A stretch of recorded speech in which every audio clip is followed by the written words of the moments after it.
Good evening. Everywhere I go on this island, it seems to me I find degeneracy. Watch a few movies, take a few notes. See, it's a lot scarier when there's no motive, Sid. We have a bargain. Watch a few movies, take a few notes. Do you feel the pain? Oh, it's the pain I can assure you will be exquisite. Watch a few movies, take a few notes. His entire work consists of violence, all the time, obsessed with the issue of violence. Mayhem, gouging out of eyes, autopsies on the stage. Come. It is time to keep your appointment.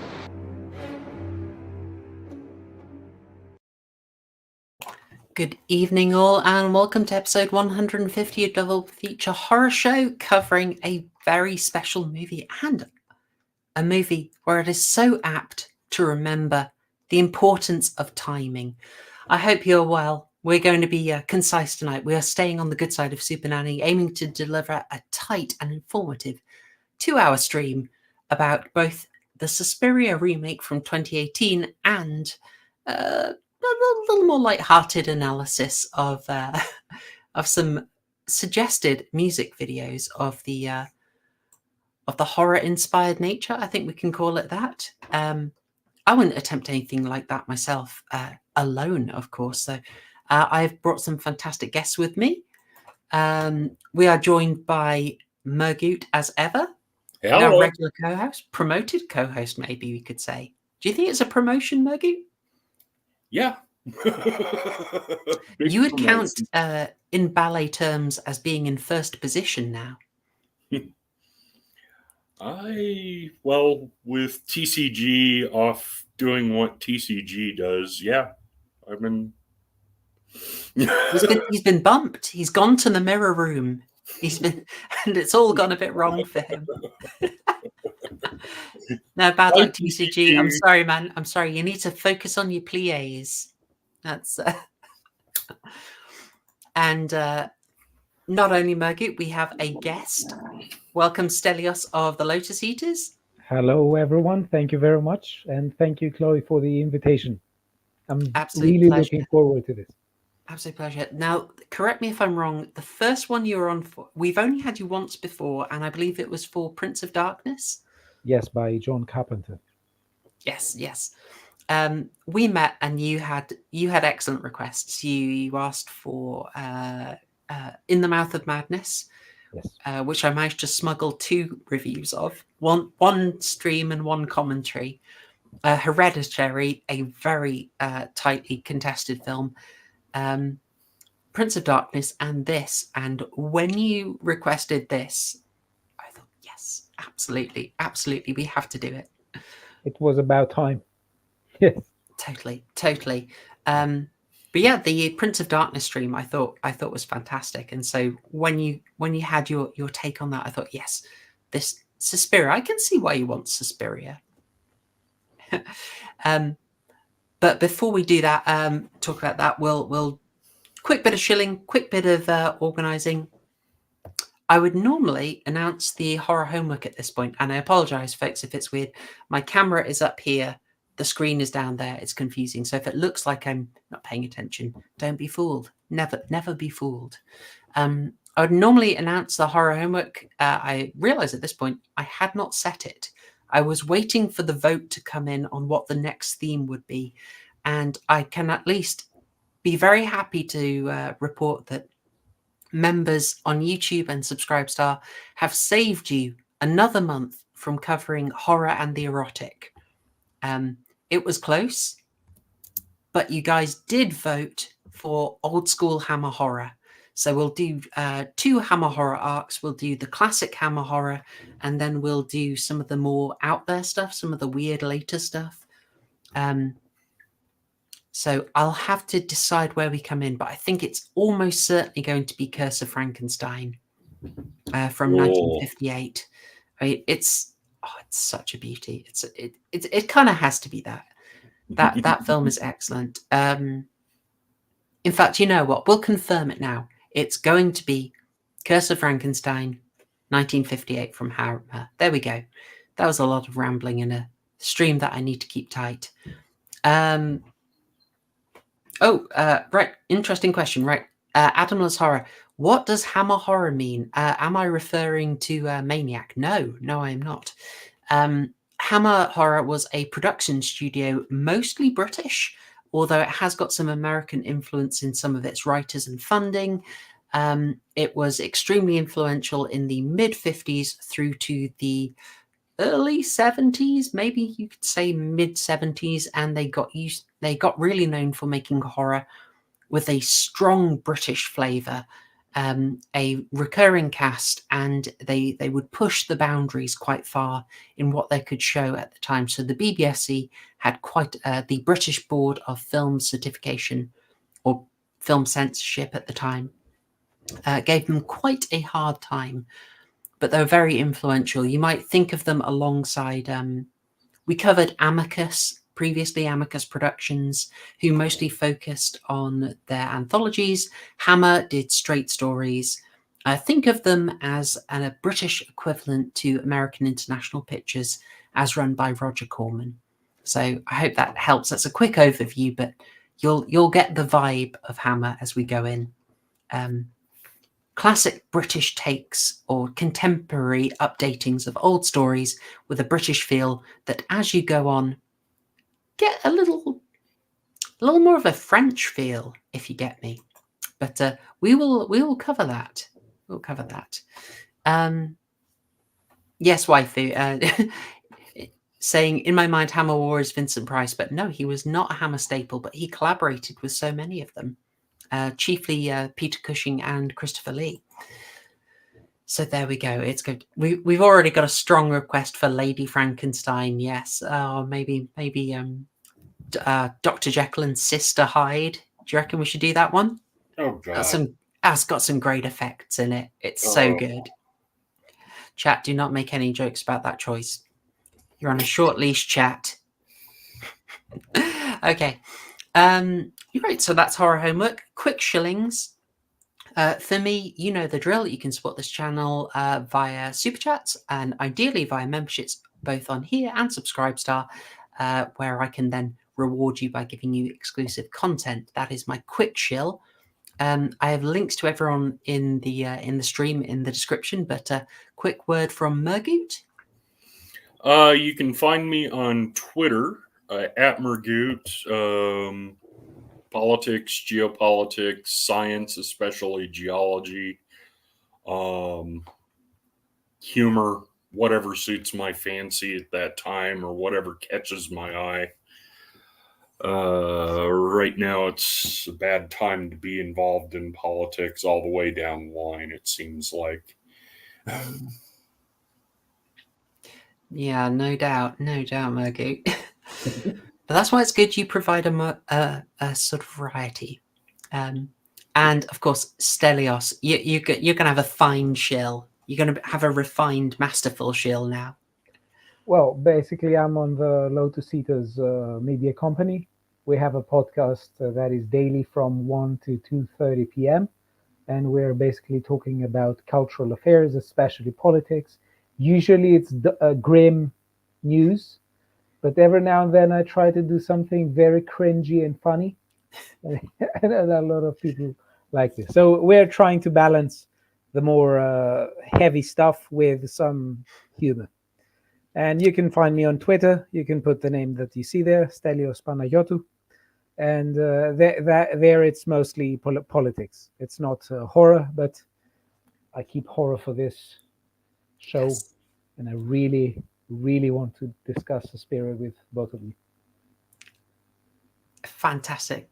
And you are right, you do lighten up. There was one where you did a stream where you did a tour of Swindon, and you had the other two people on the show absolutely corpsing. Just yeah that was great. Because there is something in Swindon isn't let's say the most beautiful city in England. Yeah. Let me put it this way. And I was saying that there's a difference between how Carl Benjamin shows people around Swindon and how I show them around Swindon. And I said I give them the Pyongyang tour. That refers to North Korea, where they just show always a high street that seems busy and flourishing. And if you zoom out, it's basically like Mordor. And that's exactly how Swindon is. And I was Yes. showing a very nice street there. And also, there are lots of surprises on the road and stuff that people are unhappy with. That's that I would say that is even slightly generous for Swindon, but I can confirm everything you say from my limited explorations of it. But the tour I was given I was try to respect memorable. the show. That's why I'm a bit generous. Fair play, fair play. All right, well, Stelios, bear with us. We're going to quickly do. Oh, that's brutal. That is brutal, Patrick Batman. We're not disputing it, but it is brutal. And hang on, where is it? Where is it? Waifu is being. Oh, I'll let it pass. I'll let it pass. Okay. Right. So we'll quickly do the topic. I've got a hard cutoff at 30 minutes, and then we'll get into the topic because there is so much to say. Bear with me. We will be coming back to music videos because there is so much to do on them. Right, let's see how we do it. Okay, this kind of worked last time. I'm not going to be able to see chat as well, but we're just going to get going. Stelios, I know you didn't have time for these. If anything strikes you, pitch in. If you're aware of the band, pitch in. But otherwise, just enjoy at most 18 minutes of analysis. So, do you mind us starting off with Kasabian, Mergu? Because I want to say we would have started with a song from Tool, but I kind of want to save that because I think it's going to go. I mean, it's got to be S tier, right? S tier or A tier. I can be talked into either. All right. So we'll lead in with an extremely mustachioed Kasabian, Vlad the Impaler, and I'll get my notes up. Mergu, what did you make of this one? Well, I don't know where it was made, but by the names, I'd say Serbia or Croatia, or just judging by the names of the producers. I just thought it was rural England, to be honest, just like a bunch of English fields. I mean, it's your man here with a fabulous mustache. My first note on this, because I know nothing about Kasabian, is that Noel Fielding? It's very stylish. Apologies, Patrick Batman. I'm trying to find the positive here. It wasn't my cup of tea musically, but I did appreciate the self-consciously silly sort of grindhouse aesthetic. They really had got that sort of grainy film, and it looked very much like an actual late 70s horror film. Mm-hmm. Kudos to them for that. They had got the look down. Yeah, he forges his iron impaling spike and chases various villagers around until he's cornered in a field by nuns with flaming spikes. But it's light-hearted. It's not trying to genuinely spook you. It's pure cheese, and the music isn't my cup of tea either, but it was well done, but it is not at the top of my list. I have to put it at C tier. Yeah, I don't think it was going for actual scares, and I will happily support C purely because nothing is in there. I did warn that this would be fairly arbitrary. I like that I got a slight echo of like Texas Chainsaw Massacre, if only like visually very Texas Chainsaw Massacre, and the taking out somewhat immodestly clad ladies in fields, So I appreciated that, but otherwise I don't feel this was meant to be the sort of deep analytical video. It's just a bit of fun Mm-hmm. that made use of some horror imagery. It was entertaining for what it was, but it's not my cup of tea. No playlist for me. Patrick Batman, no, you know I struggled to watch a second of Noel Fielding. But have I already gone on rants about him before? I just turn off anything when he's on. Anyway, hopefully you don't think we're too harsh on a C there, chat. I'm trying to be efficient given our time, and I want to save time for Tool. Could I throw in Queen of the Stone Age 666? Yeah. What was your take on this? Stelios, have you heard of this band? Do you watch them? Are you familiar with this video? At a risk? No, not particularly. Same. It was this is the first song of theirs that I've ever knowingly heard. So musically, it was kind of okay. I like a lot of their stuff. They get frequent radio play around here. I don't like them well enough to pick up their albums, but okay. They're decent. The Elegant Glutton. Yes. Interesting. And then near the end where she chooses the chained up lead singer as her next course. Yeah. Was kind of humorous. And then seeing the band and couldn't tell if it was hell or if it was in the oven. Yeah, I'm giving this more credit because there's a narrative in it. Mm-hmm. It's tricky because I do not know the band, so I'm coming in totally blind to these. But there's a narrative there. There's sort of elegance that turns into decay. The excess. It was like, okay, I'm liking that. I can get that vibe. It's very well shot. It's the color grading and cinematography really make it look sort of early 2000s. Mm-hmm. They've given it that slight bluish tint that they would do on the J-horror remakes or the Saw movies. So it was stylish, and as they're building up that narrative of what's happening, of her becoming insatiable and then eating the band as she goes as a nice twist, they did some good stuff actually trying to horrify you. And they did that for me via activating disgust sensitivity. Mm-hmm. So those intense close-ups on food and her munching, especially on meat. Yeah. The pate shaped into the hand was neat trick, but I've seen it done at child's Halloween parties, so it's kind of like it didn't faze me.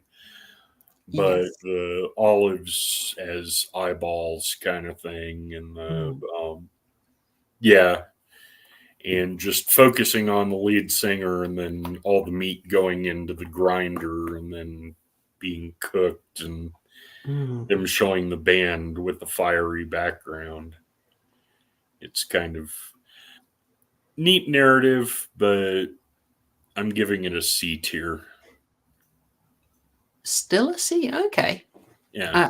I would agree whilst the visuals are good, it is hampered a bit by the fact that if they're trying to evoke disgust sensitivity by doing the really close-up zooms, you're missing out because of the audio. I mean, if you don't have the audio there because you're only hearing the song, you're not going to trigger the disgust, whereas the audio alone is so much more powerful. Think of Denethor in Return of the King, all those close-ups of him chomping on tomatoes.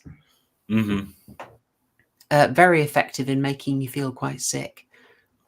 So it's an interesting idea. Were they actually trying to spook us all that much? Not really, but did they make use of horror imagery quite effectively? No, I'd say so.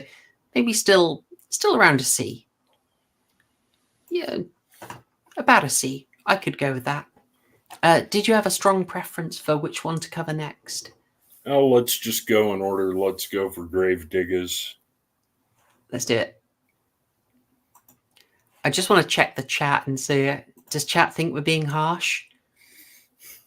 No, we are all good. Or we are being recommended some more Queen of the Stone Age. But I think we're getting where. So, Gravediggers. I did not expect us to get a rap song in this. Well, I would have been interested to hear what TCG would have said about the flow and the bars. I mean, the story was interesting, but their execution, the demonically influenced killers, the flow wasn't quite there. The instrumentality wasn't quite there. If they would have just done it as a straight rap, it would have been better. Yeah, but it you was can kind get of some good horror raps. I'm thinking of like the early Eminem concerts where he's dressed up in the dungarees and the Jason mask. Dark that- Lotus, the ICP spin-off band, did it quite a bit more effectively, even though it was Insane Clown Posse's side project. But because their flow is a lot better. This was disappointing. Good story, but poor execution in my mind. Yeah, I think it just doesn't. Would you agree that this kind of rap and horror don't particularly gel? It can. I've heard this. I think they were going for Tales from the Hood Part 5 kind of feel, and didn't get the humor and didn't get the... It wasn't written well enough to follow through on it. No, the showcasing of the band kind of broke that for me. The typical rap presentation just did not gel. Whereas they had some good stuff that was nice and horrifying. Like I've got notes, the centipede imagery, got a close-up of a centipede. That was nice. A wonderfully sort of off-putting, scuttly creature. And I like, they were smart to focus on urban horror. I like these voyeuristic shots of the guy trying to push the woman onto the train tracks. That was kind of cool. And they explicitly referenced Jacob's Ladder. Smart choice. But for me, it didn't gel. It didn't gel. It was a bit of, so it was a little disappointing. Where would you put it? I'd say it's more of a D or an E. I'm going for E myself. It's not a complete flop, but it's not the only one in E. It's a shame that there's some imagery, and urban horror has great potential. I feel it has not been tapped, and the sort of voyeurism, the being able to get so close to people, the sort of isolation and vulnerability of in a crowded area, that's potent. They hinted it. Well, Aphex Twins Come to Daddy did it fairly well. Yeah, how can I say that a sort of desolated estate is really easy to make scary. Think of like Harry Brown, something like that. Whereas actually doing something on the subway is harder. I mean, Jacob's Ladder is the perfect reference for them to make. We're being efficient. I'll quickly move. Oh, how are we doing? Because I said we got a hard cut off at. Oh, okay, we got a few minutes. Right. Quickly, Ghost, year 0. Apologies, YouTube. It's censored. It's got a black bar. That's fine, right? What do you reckon? It plays on YouTube. Yeah, see, so that's fine. There's a test case because I think there's quite a lot of nudity in the screen caps I've got for tonight. So hopefully it's okay. Good video presentation. The bishop talking to the women and them getting into their witches' costumes. That was effective. Ghost is hit or miss for me. just the styling on this one did work fairly well. The story was well done. The makeup was well done. The fact that they didn't go for utterly extremely attractive models all the way down the line. Yes, a good choice. And their performance is well done. And this is one that kind of misses for me. I'm giving it a C tier. Actually, I'll give it a low B. That seems fairer. That seems fairer. Because of the video quality. Higher quality video, I'd argue that it was more effectively horrifying because the actual music section with the band was just isolated at the end rather than cutting all the way through. Mm-hmm. And I think that means the narrative can build up quite nicely. I was interested in what was going on. I was wondering if the bishop under his hat would have horns, which they didn't do, but I was interested. Mm-hmm. I was finding this mysterious figure quite fascinating and then just wondering what was going on. I also appreciated creepy kid. Once again, we've seen another kid getting sort of corrupted by the rock music message. So that's the third time they've gone to that. Somewhat of a tip to the Omen. Oh, totally. I probably bump it down a bit because the Latin, maybe it's real Latin, but I just thought of Ave Satani. Yeah, Ave Satani by Jerry Goldsmith is like, that's a high bar. Everything feels like it's trying to be as good as that, and that's tough. That's a tough one. So being quick, so we have time for Tool. B.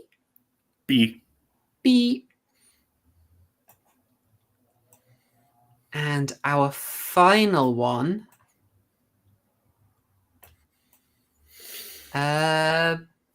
Tool.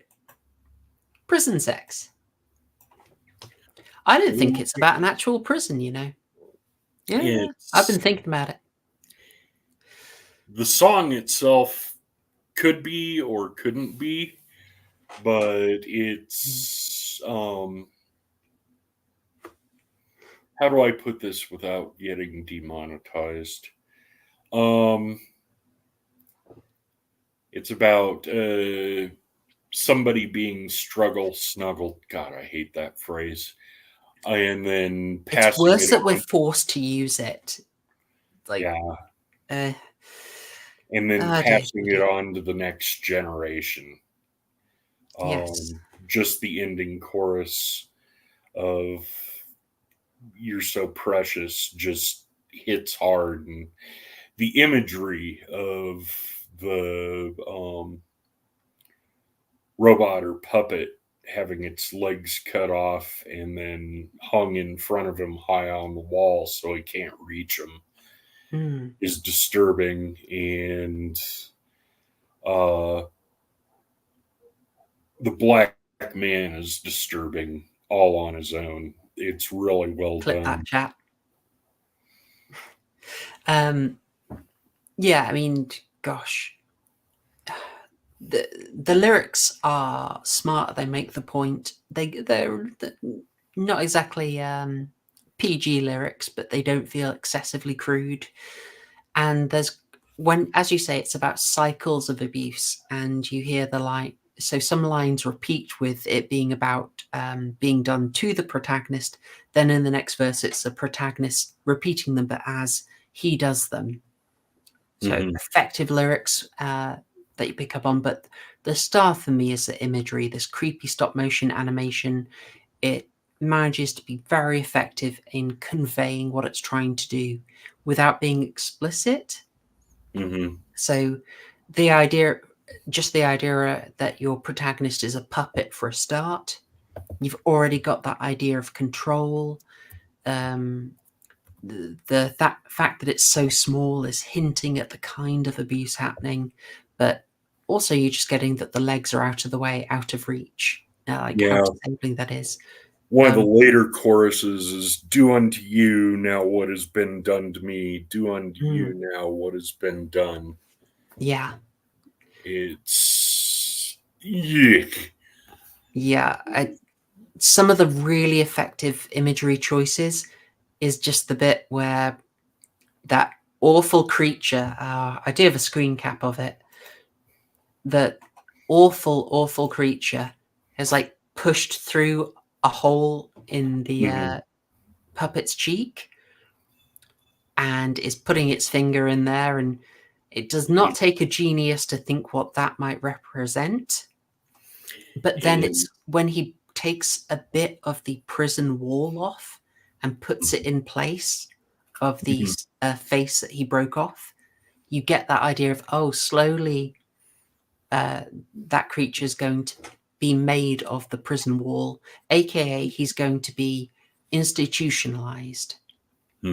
Really great imagery. And you see him change and become sort of blackened and corrupted as it goes on. It's well, he does it to himself with the brush, blackening himself to suit his tormentor, thereby becoming the tormentor. Yeah, it's disturbing. It's very, very disturbing, and all the better for using imagery to convey it rather than just telling you. Like, there are so many good choices in there that make it hit so much harder. And in fact, the title, as we said, this doesn't have to be in a prison, but it's all about that level of control, of inescapability, of vulnerability, and institutionalization. The prison of abuse. That's plainly what it's about, and with the video imagery, it just carries through and just hits you with it hard. Yeah. I notice we have gone over 30 minutes. Yikes. So can I quickly pitch for an S tier on this one? Yes. Sweet. Well, that was easy. I didn't have to fight on that one. And let's knock that one off. I like this image a bit more, albeit finding the whole thing incredibly disturbing. I'm sort of happy I missed it. It's a tough one, Stelios. I'm not going to lie. It's a tough watch. But I will get us back to our topic. Right. So only a 2-minute overrun. That is fantastic compared to the 15 minutes we overran last week. This is improved. That's positively punctual. Pünktlich. It's better than the hour and 50 or 45-minute overrun for Goosebumps, but hey. The legendary 1 hour 15 overrun for Goosebumps, yes. I think we only talked about it for Goosebumps for 40 minutes. I was so proud. Okay, cool. So, with that said, we will now discuss the main topic of the stream, Suspiria. And I suppose best way to go in with is just Stelios. You were super keen on this. Why Suspiria? What? Well, it's one of those movies that I can constantly watch without getting bored of it for some reason. And it has a wonderful atmosphere. I find its atmosphere incredibly good because it's otherworldly, and I like otherworldly atmospheres. And there is a constant menace about it. Yes. There's a constant menace, and I really, really enjoy it. And to be honest, I don't know if it is one of those movies that is particularly deep or rich in meaning. It is just that it's a good 2.5 hour movie that I absolutely enjoy. And I think I've watched it 5-6 times. It's one of those movies where I can simultaneously enjoy a horror movie but also relax. It's very unique in that sense. And I also want to hear what other people have to say about it, because I know that there are themes inside that I want to talk. And I just want to see what you are suggesting, what you have to say about it. Okay, cool. I mean, my opinion on it is not settled. I feel like I I could just keep digging down on this. I'm only scratching the surface of it. Yeah. In terms of, how can I say, there is some, I think there's some clever symbolism. There are clever details. But like wider interpretation, I still have not made my mind up. And it's maybe a question of, is it actually trying to have a really deep coded hidden message, or did they kind of tell us very directly from Madame Blanc what the message is, which is like balance is important, and it's not much deeper than that. So now, don't stretch your brain. Focus on atmosphere, imagery, character. You don't need a deep Mulholland Drive interpretation of it. So Yeah. I could go either way on this one. I think it's very immersive, and we could interpret it in all sorts of ways. But at the end of the day, I think it's just, you could just say, at the very least, it is a nice story about witches. Yeah. It's very immersive. Everything about it creates a good atmosphere that you just like to watch. And it's one of those movies where I will say this: in the first two times I watched, I didn't particularly like the ending. But after the third time I watched it, I absolutely loved it. Is that the epilogue ending, or the more sort of operatic like finale with the copious blood that people expect? Yeah, the last 30 minutes, let's say. Okay. Everything is included in it. Let's see. I feel that I need to mention that TCG, bless him, he gave us a review. He was not a fan. He was not a fan of it, but we might be able to turn him around. But at the same time, I will pitch people that Suspiria is extremely atypical and deliberately atypical, and maybe we'll talk about some of the ways that's happening. But before we do, Mergut, can I just ask, what's obviously we've covered Suspiria on stream. Had you seen the remake already? No, I hadn't. I went in blind to this. I have to say, it felt like two stories going on at the same time. The Witches' Covenant, the dance hall, and then 1977 Berlin with all the Bader-Meinhof.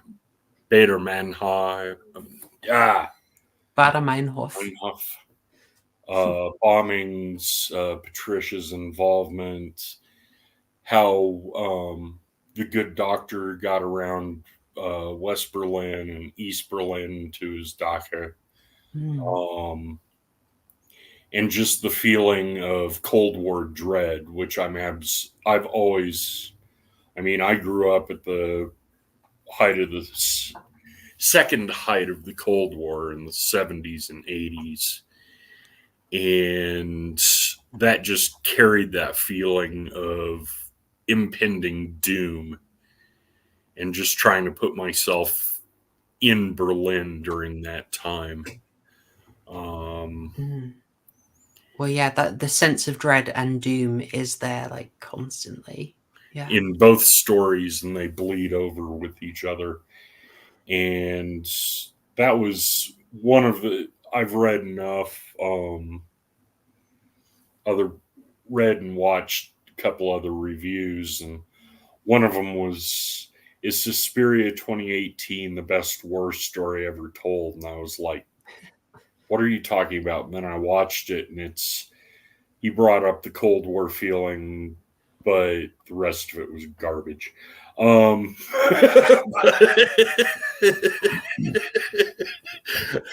It's, I just the trying to combine the two stories, one of Berlin and two of the dance company, the Marcos Dance Company. Just, I didn't think it was going to work, and then about halfway through, when you realize that Patricia was trying to be a part of Spider-Man.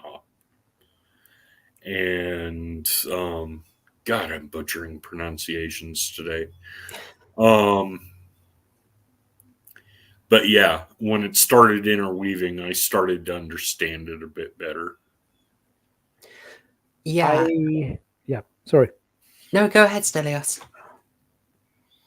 I sort of had this idea the first times I watched it, but I think that first of all, it gives a good historical setting in the background, but it also adds to the feeling of lack of safety, because one of the major desires that some of the girls who were in the dancing schools had at some point was to escape from the school. So I think the constant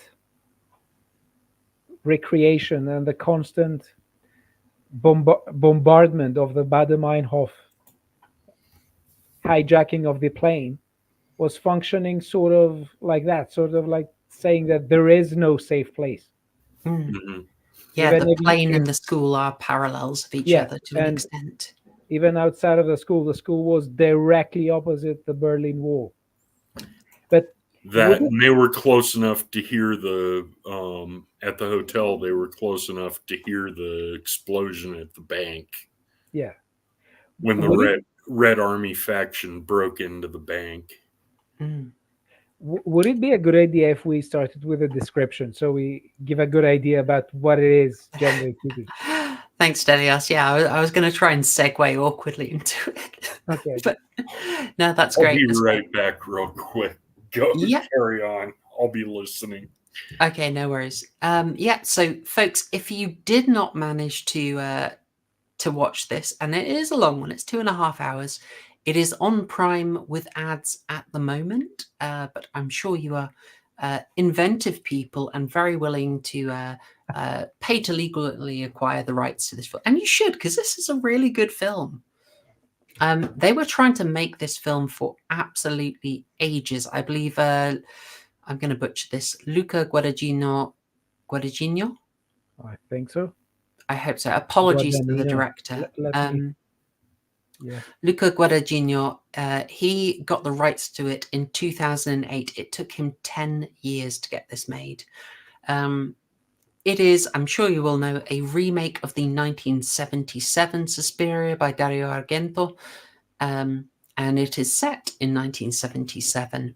But it is one of those adaptations that is so, how can I say, so liberal, so free with the adaptation that it could be something different. Sorry, Stelios. And I just wanted to say that I absolutely adore Dario Argento, because I really like his style, where he constantly bombards us and the audience with disconnected items, creating the idea that we cannot make sense of things. Yes. And there's an existential dread in it. Yeah, he does try and break your he loves breaking your understanding. Like, he's taking expressionist ideas and he will give you sort of impossible situations that really unsteady you. Yeah. But he does it bombastically, which I find really interesting. He doesn't try and do an insidious thing. He will be bombastic with it, and it does leave you just kind of feeling overwhelmed. And it's all, I mean, let's just share. I've got a screen grab from the original Suspiria. Classic Argento. Classic. Look at that. And then look at those colors, that expression, and notice that actress. You will need to remember her. And then compare to Suspiria 2018. There is a really conscious effort to distance itself from the first one, not in a snub, but in a, I feel, wanting to make its own mark, very much in the way Kubrick does with The Shining, very much in the way Carpenter does with The Thing, or Philip Kaufman did with 1978's Invasion of the Body Snatchers. This is a remake that really you could just call something else, frankly. Mm-hmm. But it does make for interesting comparisons and tributes. We're not going to absolutely detail the entire plot because it would come off as quite confusing in some sections. So I will give you the couple of paragraph summary in case you didn't see it and implore you to watch this film. I implore you. This is one of my favorites. I think it's going to be either something you score really lowly or this is going to be one of your top 10. Okay, it's that kind of film. We've got a Mulholland Drive moment here, definitely. So, in short, this is set in 1977 in divided Berlin, in the western half of it, with a student, Susie Banyan, who is leaving from America from a Mennonite background to attend the famous Marcos dance school. And in the tumultuous political climate where the left-wing terror faction, the Rote Armee Faction RAF, are doing their terrorism, their hijackings, their bombings, their hostage-taking. I've just screwed us for the algorithm, haven't I? Well, all right, guys, never mind. In amidst the RAF terrorism, the Baader-Meinhof gang terrorism, strange goings-on at the school are revealed really early on to be due to a coven of witches who are having something of a power struggle. They are connected to an older mythology of the three mothers, which comes into play more at the end, but mostly we're focused on their own internal power struggle as they try and groom someone to be a sacrifice to keep their current matriarch, Mother Marcos, going. Susie is effectively groomed into this position of being the sacrifice by Madame Blanc, who's played by Tilda Swinton. And we have a side story of Dr. Josef Klemperer, who is played by Lutz Eberdorf. Right, guys? No, that's not right. No. Tilda Swinton in fantastic prosthetics also plays the only significant male character, Dr. Klemperer. And he is a psychiatrist of one of the girls played by Chloe Grace Moretz at the dance school who was meant to be the sacrifice, but is overwhelmed, goes mad, flees, or attempts to flee. And in trying to track down what happened to her, you also see the story of Dr. Klemperer's sort of residual pain from being separated from his wife in the war. He's Jewish, his wife is also Jewish, and they attempted to flee during the 1940s. And eventually these two storylines coincide. And that's all the detail. You should watch the movie. Anyway, back to what we love about it. Hopefully that's clear enough. I have to add something. Go for it. I have to add something, which is an important omission. Tilda Swinton doesn't play two characters; she plays three, but they live there for the end. Ooh, okay. I'm missing something. I've missed something. What? That rings a bell. That rings a bell. We'll keep that for the end. Yeah. Okay. Cool. All right. Oof. Don't forget that. Okay. Yeah. We sort of quickly talked about just visually, you can see the distinction between this Suspiria and the original. And the attempt to make a distinction really does go throughout the film. This wants to distinguish itself not only from Suspiria 1977 version, but also from general horror movies. And something I love is just the absolute boldness of how it discards convention. So it just tells you straight up in that opening scene what's going on. Oh, it's Coven of Witches. And it just tells you that straight away. Which Dr. Klemperer immediately analyzes out of the way. It's all the imagery, and the Third Reich did that too with its imagery and its teachings. Mm. And the Third Reich could be seen as witches too, which I thought was interesting. Yeah, the fact that he's wrong about that, I think, wrong that the witches are actually there is kind of fascinating. I mean, what this film is saying about politics, if anything, is something I still have not made my mind up on. Gosh darn it, guess I'm going to have to watch it about 5 more times. What can you do? It's a hard life. But I picked up other things where it was so determined to not do the horror thing that as a horror fan, it's that much more engaging. So something that comes to mind is when the police are brought in. Now, police are usually kind of useless in horror films anyway. They have to be. Yeah. The police coming onto the scene and just being absolutely mocked was fantastic. Entranced and then mocked. Yeah. Oh, it's brilliant. I love that. I'm just trying to find the screen cap of them because it also... Here we go. Yeah, entranced, mocked. It's just like, it was really showing that, yeah, this is not how it's going to resolve. Ignore the police. They aren't going to solve this thing. Well, I the love witch who guides them in, it's, yes, I'm Madame Blanc. I'll take you in, and then they disappear until they're seen again when the girls go exploring, or when Banyan goes exploring into the back room of the office. Yeah. And the hooks in the pickle scene. Oh, yes. People are talking about the German here. Like, I realize that if you watch, there's a version on Odyssey that I think doesn't have the German translated. Correct.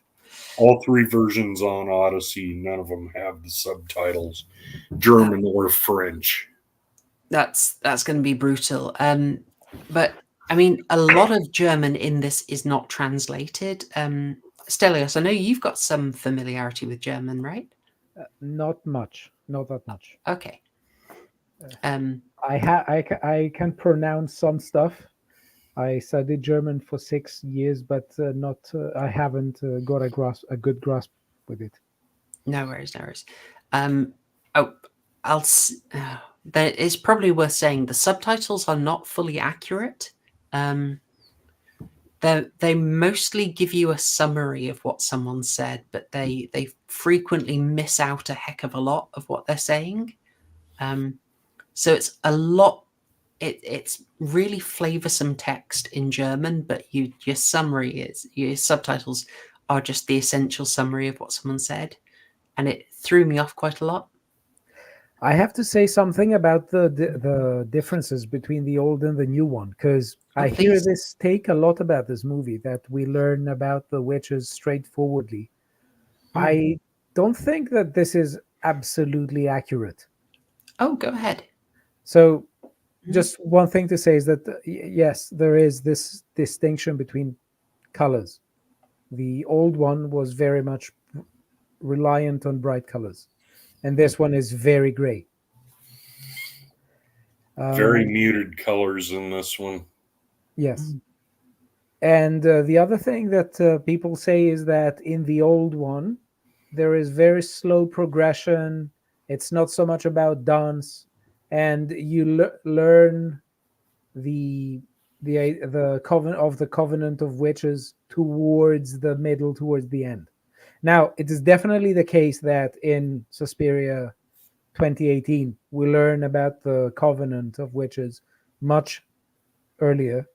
I don't think that we straightforwardly do, because when Patricia, who is the first girl who wants to escape from the school, goes in the first scene to talk to the psychiatrist doesn't believe her that it is a covenant of witches.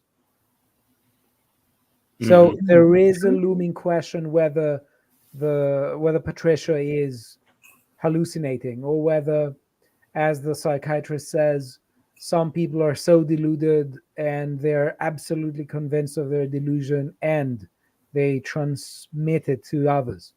So there is a kind of skepticism about the witches in the beginning. Now, obviously, if someone knows of the old one, they know that it is about witches. But I think that if we just take the movie, it's not that we just find out about it in the first 2 minutes. It takes half an hour to 40 minutes to find out. And you're absolutely correct. There are some. I think what is really interesting, which is a bit, it's comical, and it reminds me of the stereotype of witches, is how they laugh. They laugh absolutely hysterically, and I think that you are talking about this. You will show this scene right now, because it is in Act 3, and it is about these two detectives. I chose not to show the chaps in a state of undress, but yes, the laughing is sort of very powerful and apposite there. It's not also just it's off. It makes sense. What it is, it reminds me of Broomhilda in the Looney Tunes cartoon with Bugs Bunny. They started cackling. That's all I get. The green witch with the huge honking nose and the big wart. In this one, I think there was a purpose to it. Like, it was obvious they were just laughing at these men. I mean, it's very the sort of gender dynamics. Obviously, we'll have to talk about, but they were clearly enjoying laughing at these two male detectives being so useless. Sorry, I wanted to come back to something you said, Stelios. Maybe we should be a bit more nuanced. The first Suspiria does start out with like a powerful nightmare sequence where obviously something supernatural has happened. You've got this, I think you mostly see like a giant, hairy, muscly male arm grab someone up at the ceiling, and it's this fantastical sequence. So obviously something supernatural is going on, or it's a dream, but I think it takes a while until you get that very concrete realization of it's a witch, and then it's a bit more straightforward. It's Mother Marcos is behind everything, and Madame Blanc is very directly supporting her. But with like the basically a whole extra hour, Luca Gaudagnino, and I'm very sorry, I cannot remember the chap's name. It's David, oh crikey, Kaiganish. That's the best I can go, guys. This is an interesting name. Kaiganish, I think, who did the script for this. They really flesh it out, and it becomes very relevant, I think, to Patricia because of her, sympathy for the Bader-Meinhof gang. That when she writes about the coven, she writes in sort of like left-wing terms, if you notice that. Mm-hmm. Like, she describes Blankites and Marcosites. I love that. I thought that sort of had a sort of left-wing faction flavor to it. I really enjoyed Stalinist versus Trotskyites. Yes, exactly. We've had $2 from Adam Loves Horror saying the film color choices were 50 Shades of Grey. Boo. Boo. Thank you, Adam. Thank you. Well, I also saw another comment that by John Goras that they were reveling in their based witchiness. Yeah, they were. They very much were. It is worth just throwing this out. There's not as much to make of this, but since you mentioned 50 Shades of Grey, we should point out that our lead in this, although typically the first person credited is Chloe Grace Moretz, who's in this film for about 6 minutes. And she's great, and we are a fan of her. But she has a very small role as Patricia. Like, your main character here is Dakota Fanning. No, Dakota Johnson. Darn it.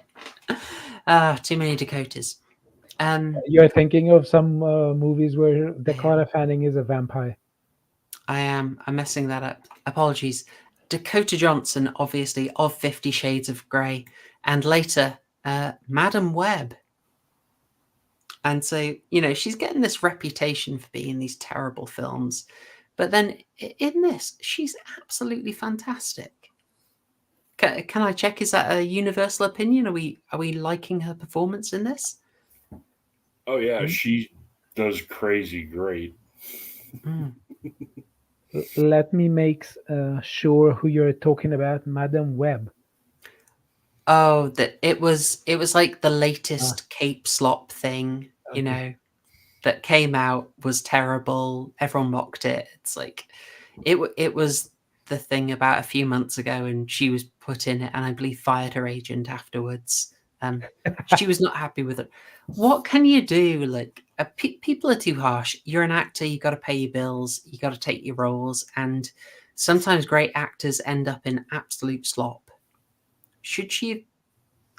And frankly, you know what? Films like this do not come along very often.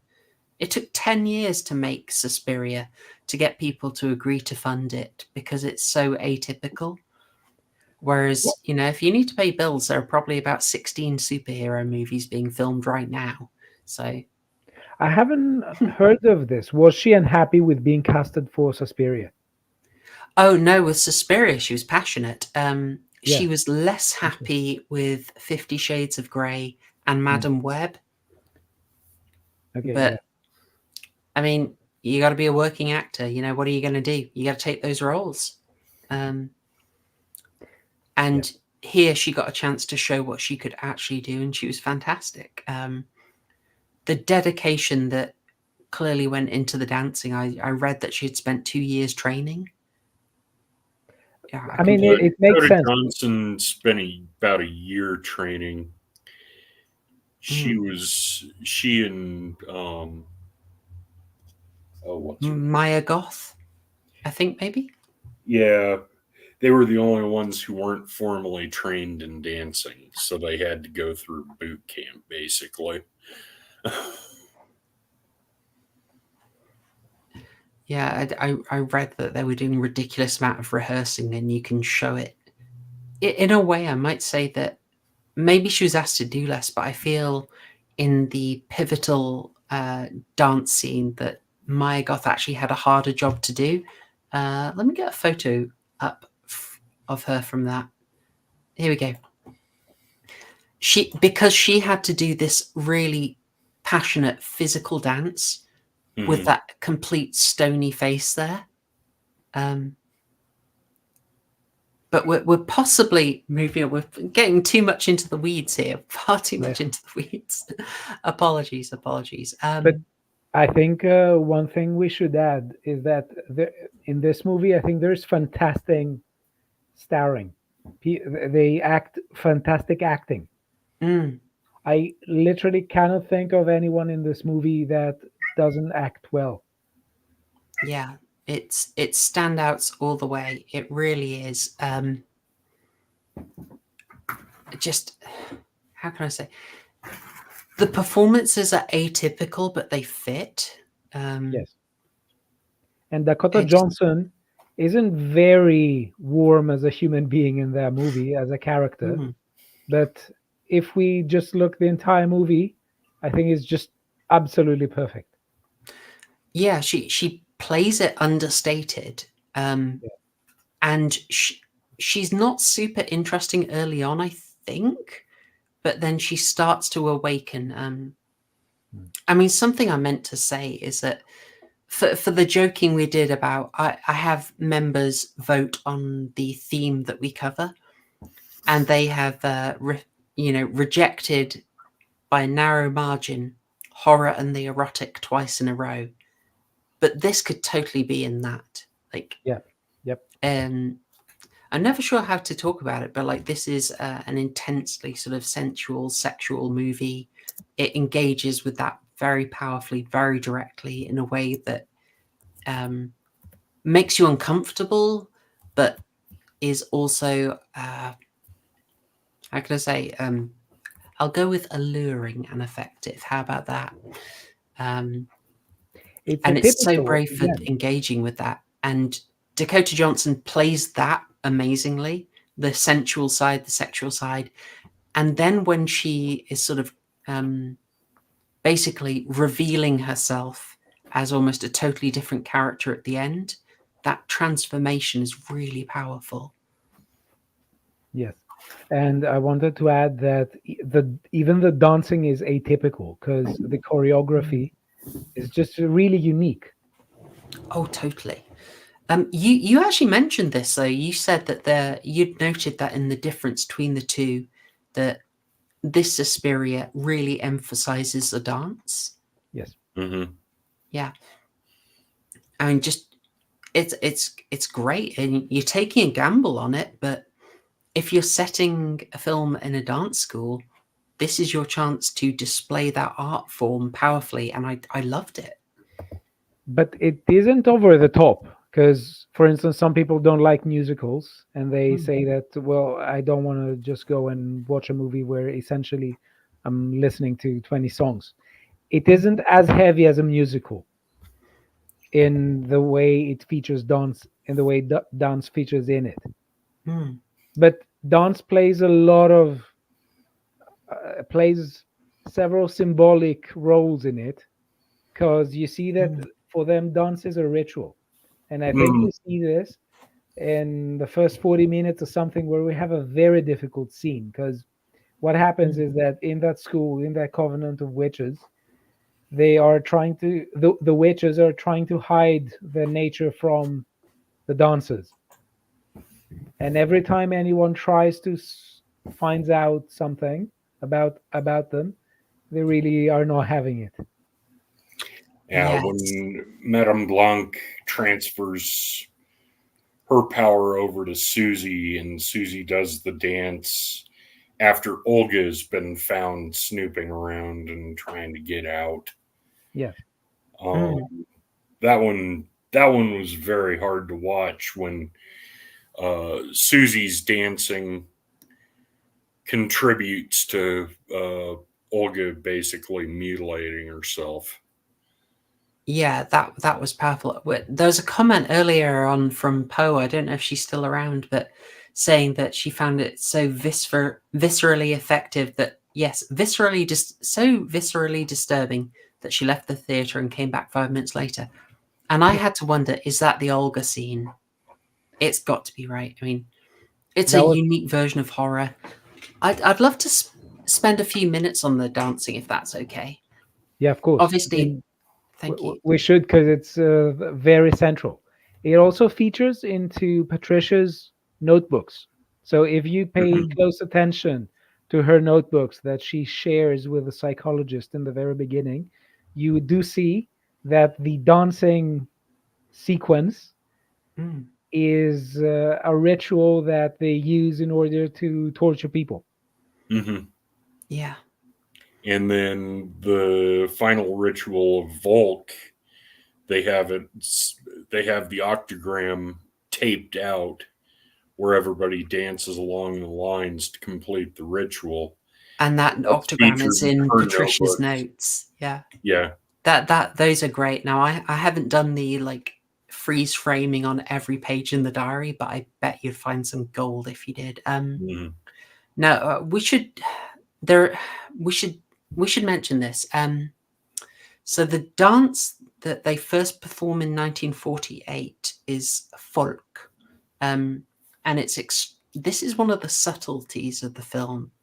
So Stelios, you'll know this, but for anyone else, folk is an interesting word, a controversial word. You might see it translated just as people, but it's more than that. A folk is like an ethnic group. So when you yes, Dr. Prepper, mid-century connotations indeed. So the Volkswagen is was made by the mid-century Germans, as we refer to them. The People's Wagon. Yeah, like the car of our people, I would say. So it really is about that ethnicity, like that racial aspect is in there. So when she has a dance called folk, it's not just like folk, like countryside. It is about a homogenous and self-consciously identified people, and that is a lot bound into that word. but it's more than ein Leute, ein Nation. It's ein Volk is really carrying those connotations. It's essential. Which And had also very animalistic yes, dimensions. well, yeah, just beyond human, I thought was how I took it. And I thought there's, I don't know if you agree with this, but my interpretation was that folk as a ritual was always about channeling that power back into Marcos. So when Susie change, in my opinion, Susie changes into Mother Suspiriorum or is possessed by her over the course of the film. And I wondered when that might have started. And I noted that she told Madame Blanc that not only did she see Folk 11 times, she actually performed it herself. Yeah. And I wondered, oh, is that what sort of opened the door to Mother Suspiriorum? And I think it was finalized when she was dancing, prepping for the lead, and Mother Marcos had her hand on the floor when she was in the cabinet, because it carries on later. There's little hints where Susie kind of breaks character around some of the other dancers, and she breaks character explaining the grounding versus the jumping. And then later on in the movie, when all the matrons go to dinner and they've invited, quote unquote, invited Susie, I don't think they invited Susie. I think she just showed up. And she took it. Yeah. And she took the seat at the head of the table across from Madame Blanc and just stared at her and didn't eat. I don't know if she was even there. Yeah, that one, because there's a bit where Blanc stares into the window, but I noticed like the other students are actually there, so I don't think it's a matron's thing. But I noticed what stood out to me in this scene is the teachers are all really handsy.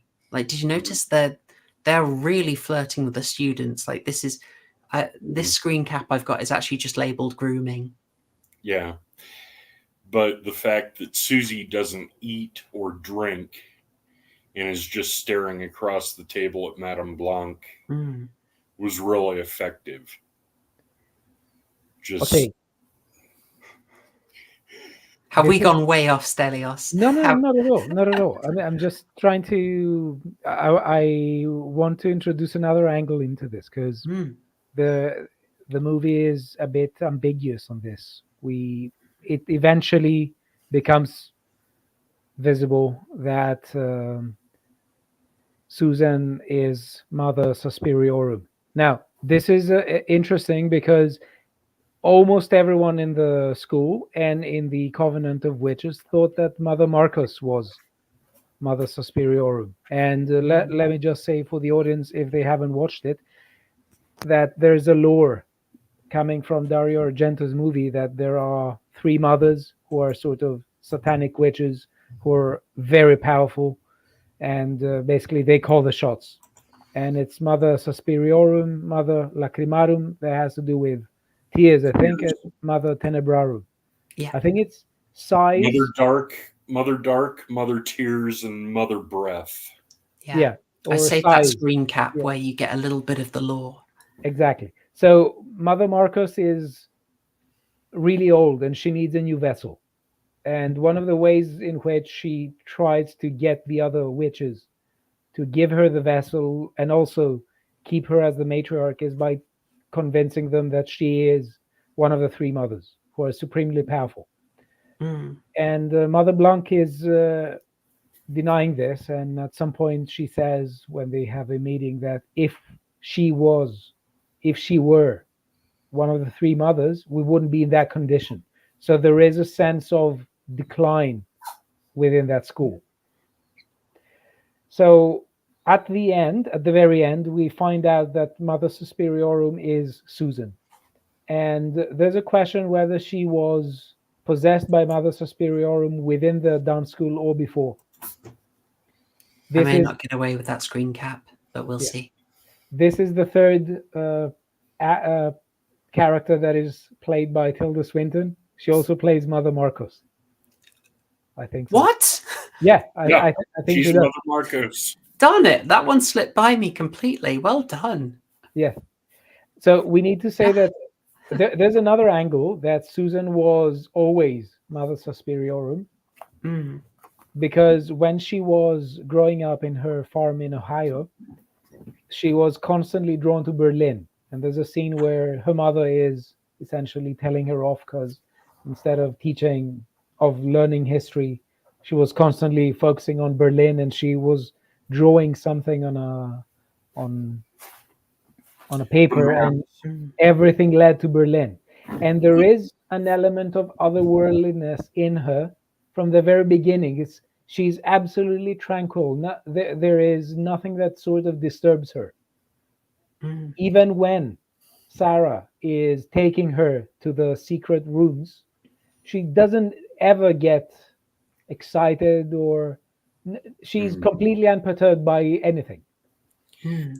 Well, she's also in the flashback when her mother hits her hands with the iron.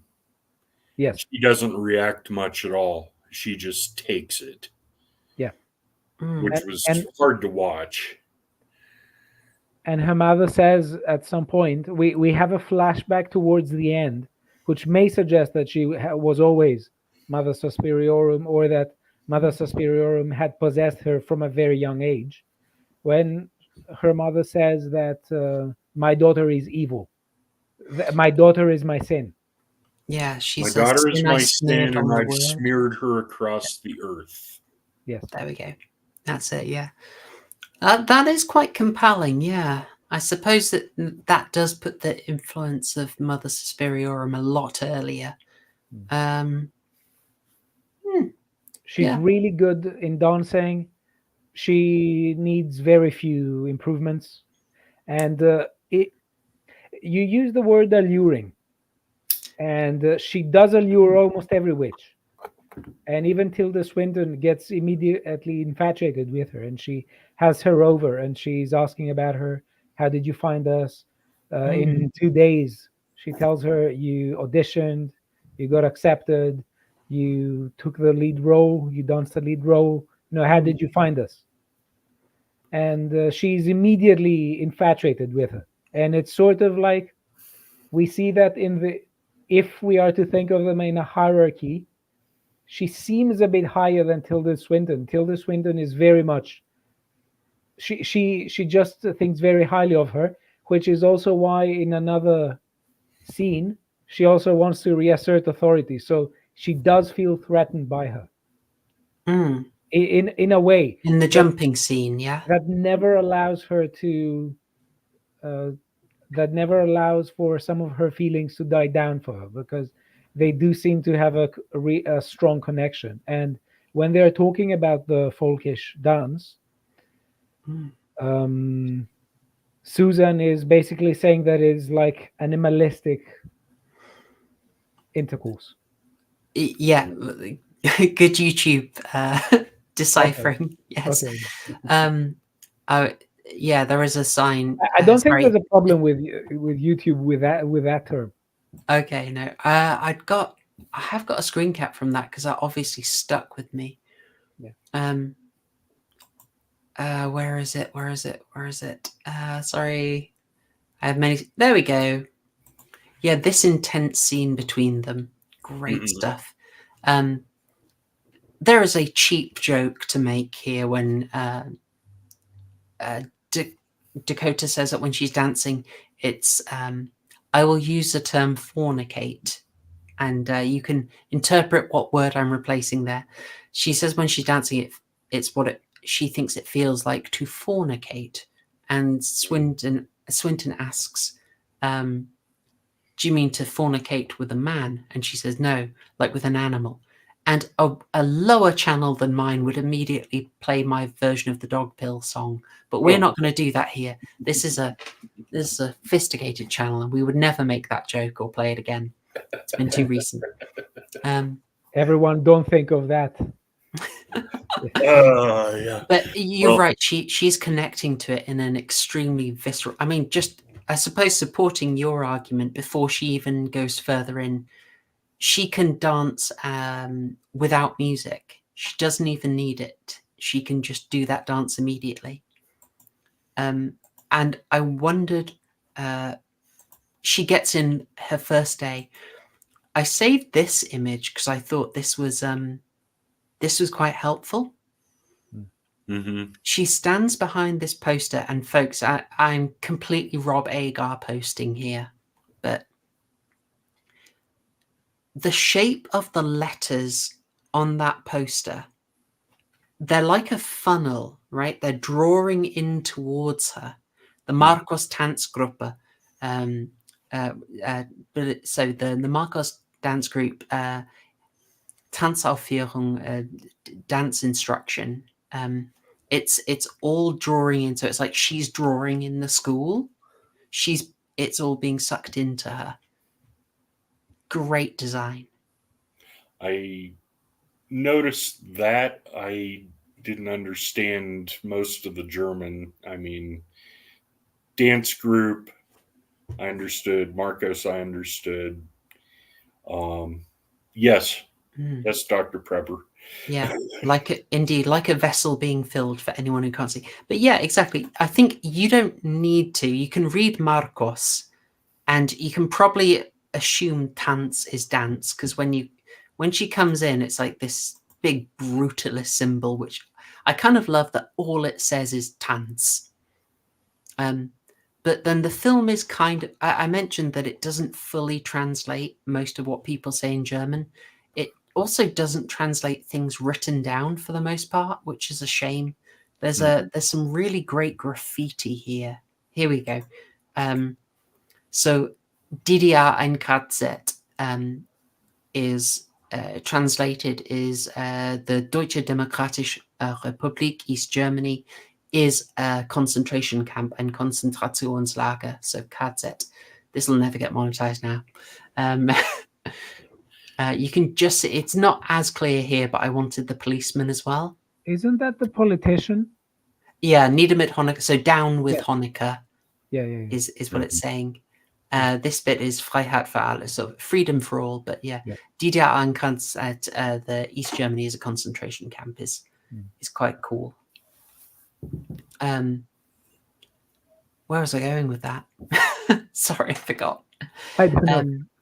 Yeah, you basically don't need to know the German, but if you do, it helps. Like one of the first things you see for the title I've got is so you get an early title before you get the proper title right at the end of the film. It does that thing. But when Susie arrives, you cut from her mother basically dying on her deathbed, wheezing. The wheezing carries on playing over this footage. And you see this is Ausgang, an exit. So what you're basically getting is Susie is seeking an escape from her mother. Because you've got that overlay of the mother's death breathing and her being on an exit. It's not, you don't need it, but it helps. It's quite nice. I didn't interpret it that way. Oh, cool. Because to me, she didn't have any emotional connection with her mother.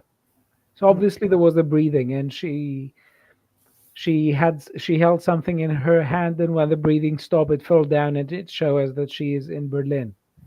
But I don't interpret it as her being homesick or thinking of her mother or something, because she never ever expresses any kind of emotion about her mother or any kind of homesickness. She is absolutely happy being in Berlin.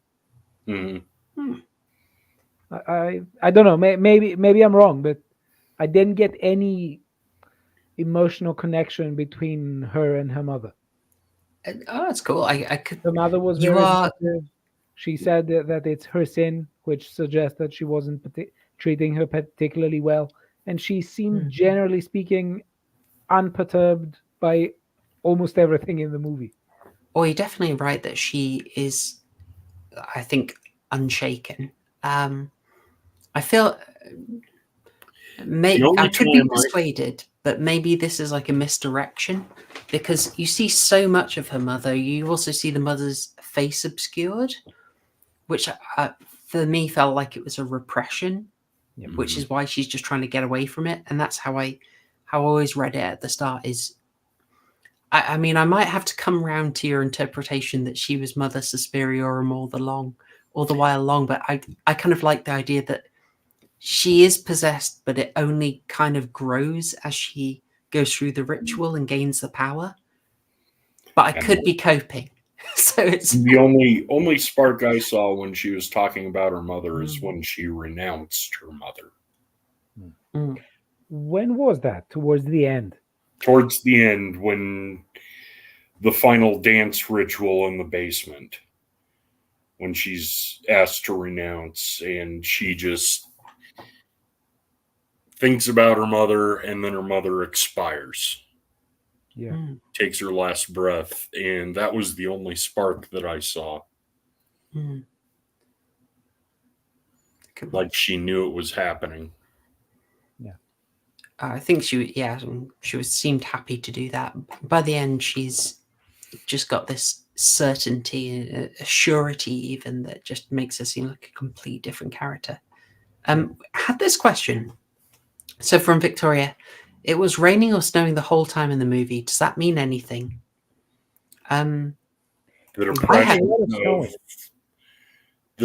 of the Cold War, especially in Germany, that's what that symbolism meant to me. Just the drudgery of Berlin, the drudgery and fear and cold and damp just seeps into you like the depression and repressed fear. Yeah. I don't think I have anything to add to this. I think you're absolutely correct. I didn't pay a huge amount, other than I guess it's maybe something that drives them to the school, basically. If it's a hostile environment outside, similar to the Baader-Meinhof bombings, it's the idea that it's not safe out there, which is partly why I noticed that the Tanzschule, to me, it just looks so much like a fortress. Okay, I had an idea, and I was inspired by a comment by Checker222, who writes, symbolize misery coming at you from all sides.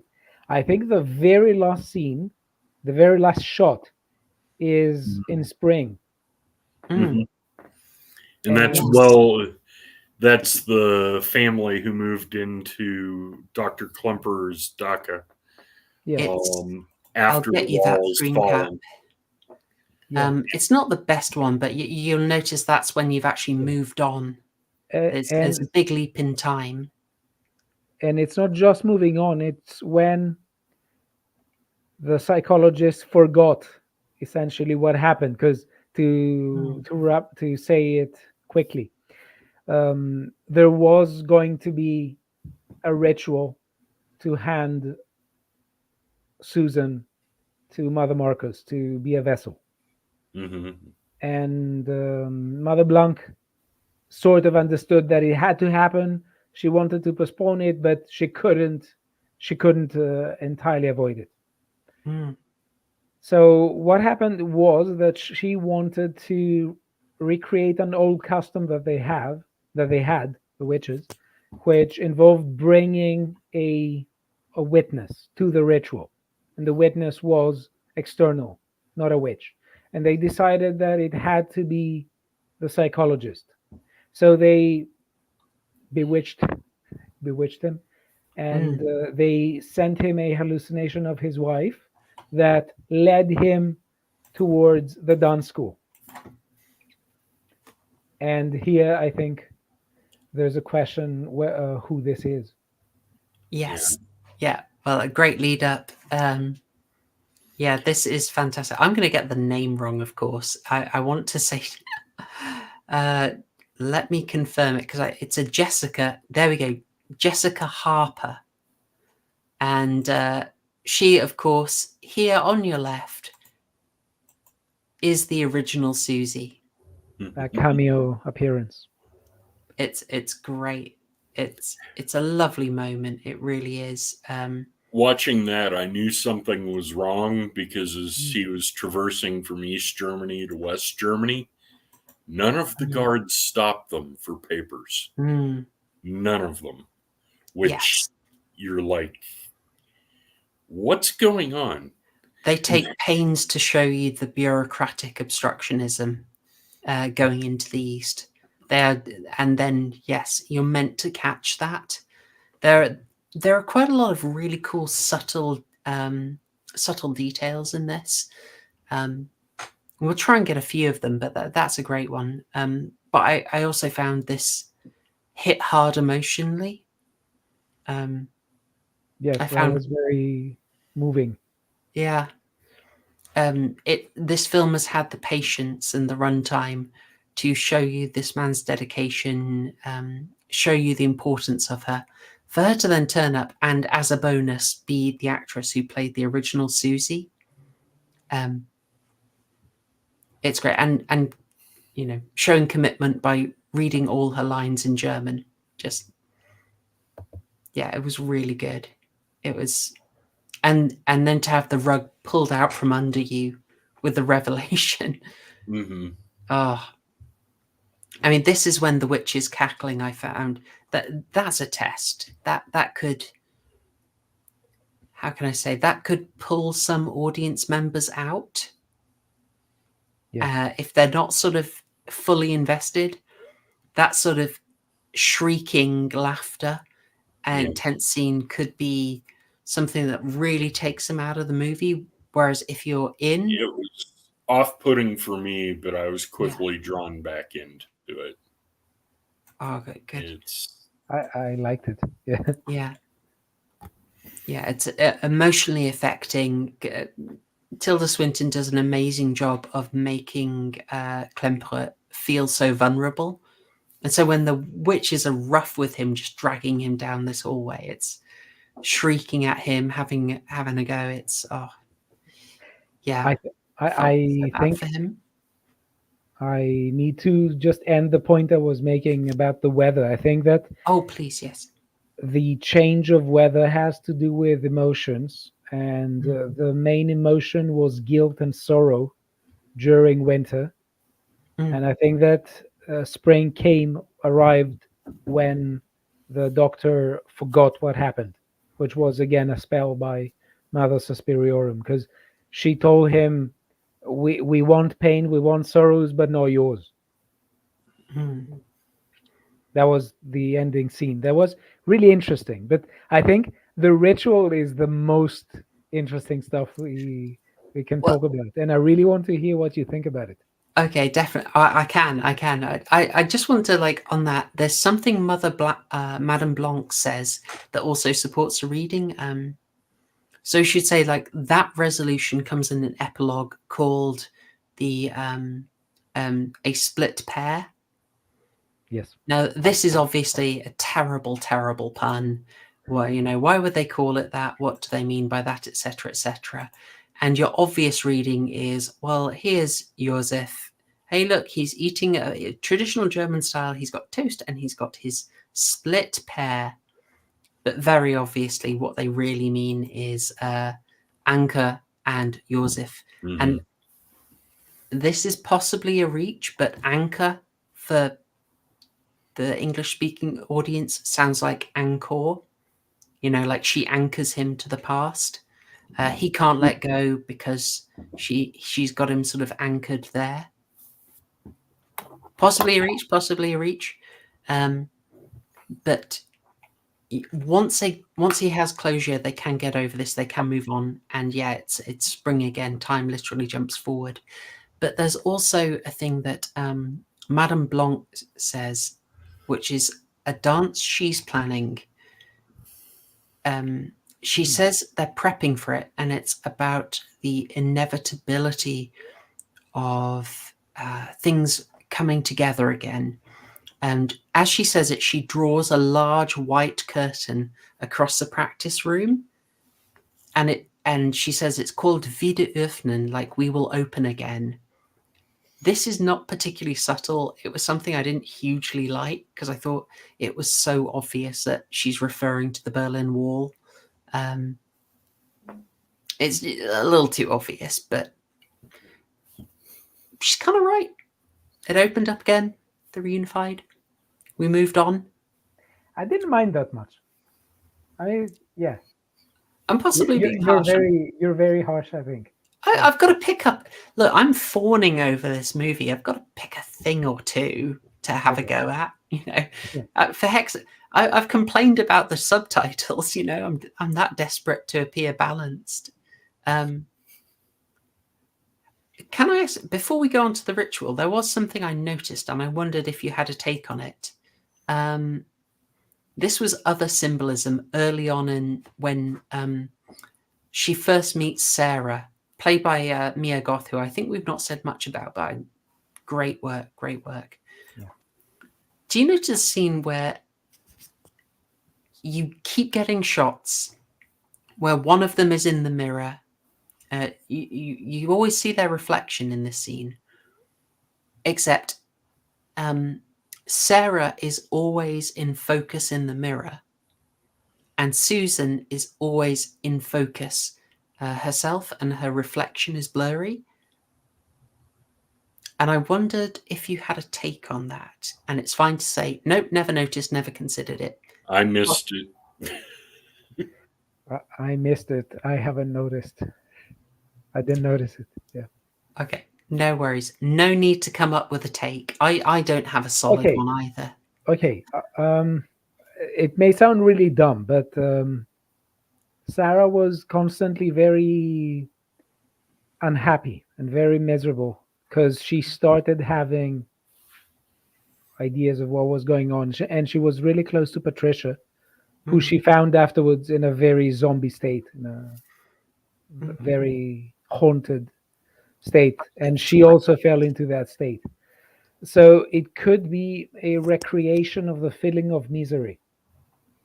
And it could also try to conceal the emotions of Susan. Just maybe a very wrong take or something. It's just something that just came up to mind.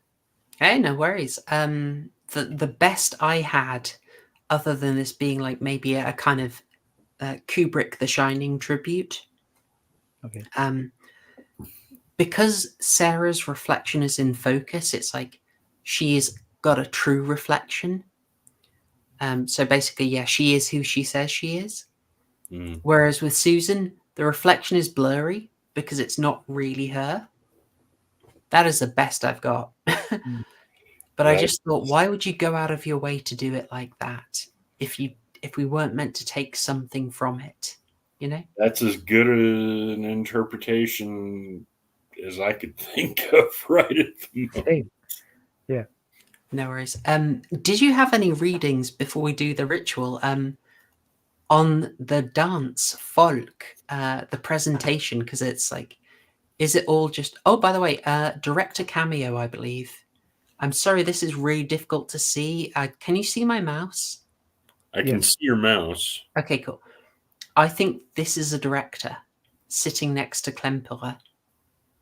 He's only in a few shots and then he's gone. But I thought this is a director cameo. Quite nice and subtle. I'll get you a... Here he is, actually lit well.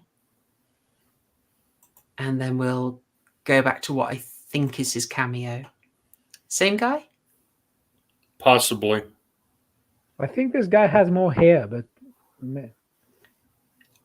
Yeah, could I mean, I could have I think I've got a more modern photo for the one I looked there, but I got for that there. But okay. Yeah, so I'll just show a few pictures from Folk, which, as we remember, important meaning. By the way, when she auditions and she's made and Susan dances without music, we get a really cool edit where she makes one move and then we cut back to the rest of the students. What is that move?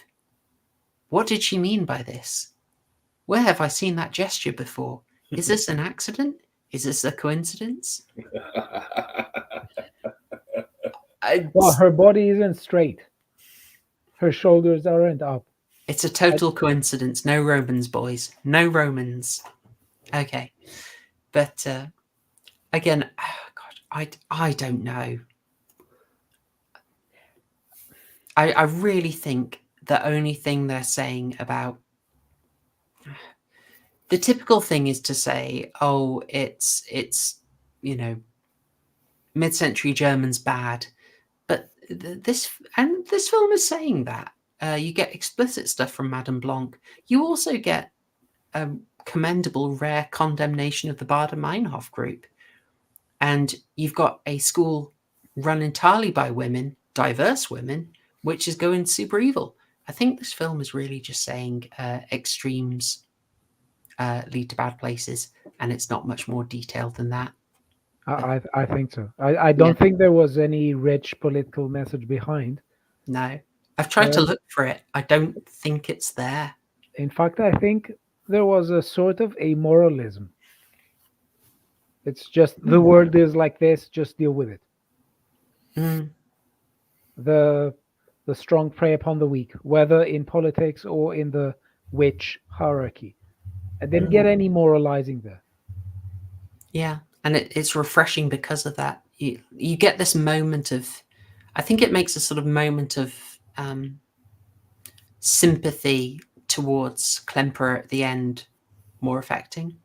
Yeah. And even then it's a bit of a double-edged sword.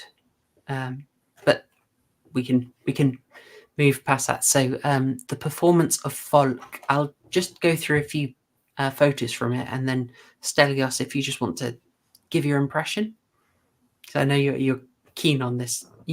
If you are keen to talk about Folk, by the way. I don't know. I want to hear more about what you have to say, what both of you have to say about it, because for me it is just a brute animalistic dance. It's nothing into it. It's just brute animalistic dance. It's more like being in a trance.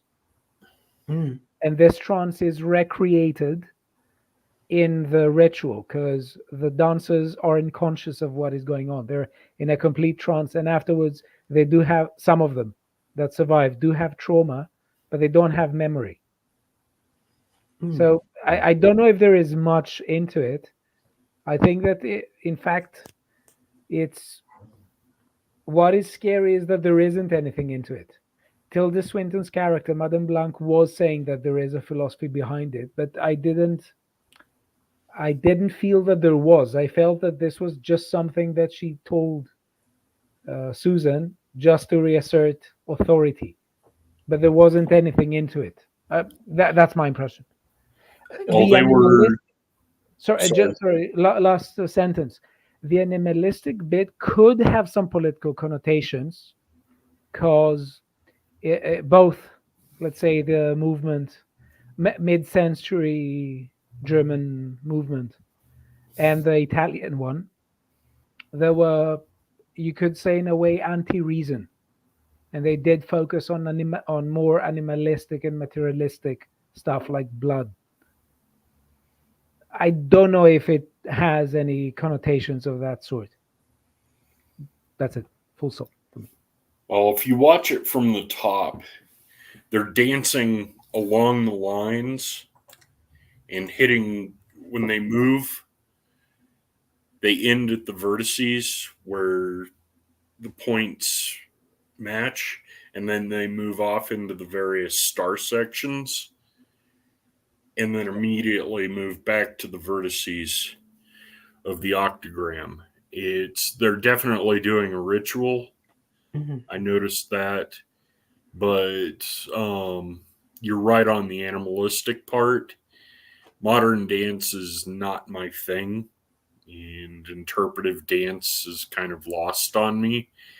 But from the top view, you can tell exactly what the purpose is if you know a little bit about witchcraft. They are dancing to the vertices, they are dancing across the lines, and when they go into the animalistic, they're at the points of the star. Mm. No, that's You're- good. I didn't think about it. Yeah. I mean, this is like an invitation to wildly reach. So do not worry. I mean, I could be wrong on this. We could be drawing off. Patrick Batman is saying that red string has significant symbolism in Germany. I am not picking up on that. If you're happy to share, Patrick, or I can look that up. But Maybe with wristbands. I don't know. Just yeah, I'm not. My interpretation. Well, hang on. So we're seeing lots of 5-point stars, so like pentagrams, are intersecting within here. So that helps the idea of a ritual. I think the ritual is obvious, and we're told in the story explicitly it's a ritual. So that's fine. The things like the costuming, I think, is a little more opaque. But Stelios, I think you're there with brute animalism. and So blood. they're doing that sort of primitive animalistic style dance where they're really down on the ground and savage movements. And it's reinforced by this makeup, I think, Yeah. which does have more of a sort of Aboriginal feel to it, a bit more, Paganistic. paganistic. What we would think of as, I almost think like Desert Tribe is what I think a Western audience would pick up. The costume, I think, is also interesting. Like this red string, I think of almost like bloodlines. Remembering this is called folk, which has the connotations, for anyone who has not caught the beginning, it's got connotations of an ethnic people. It means a racial group. And blood ties, because they're tied with it. Yeah. Exactly, blood ties.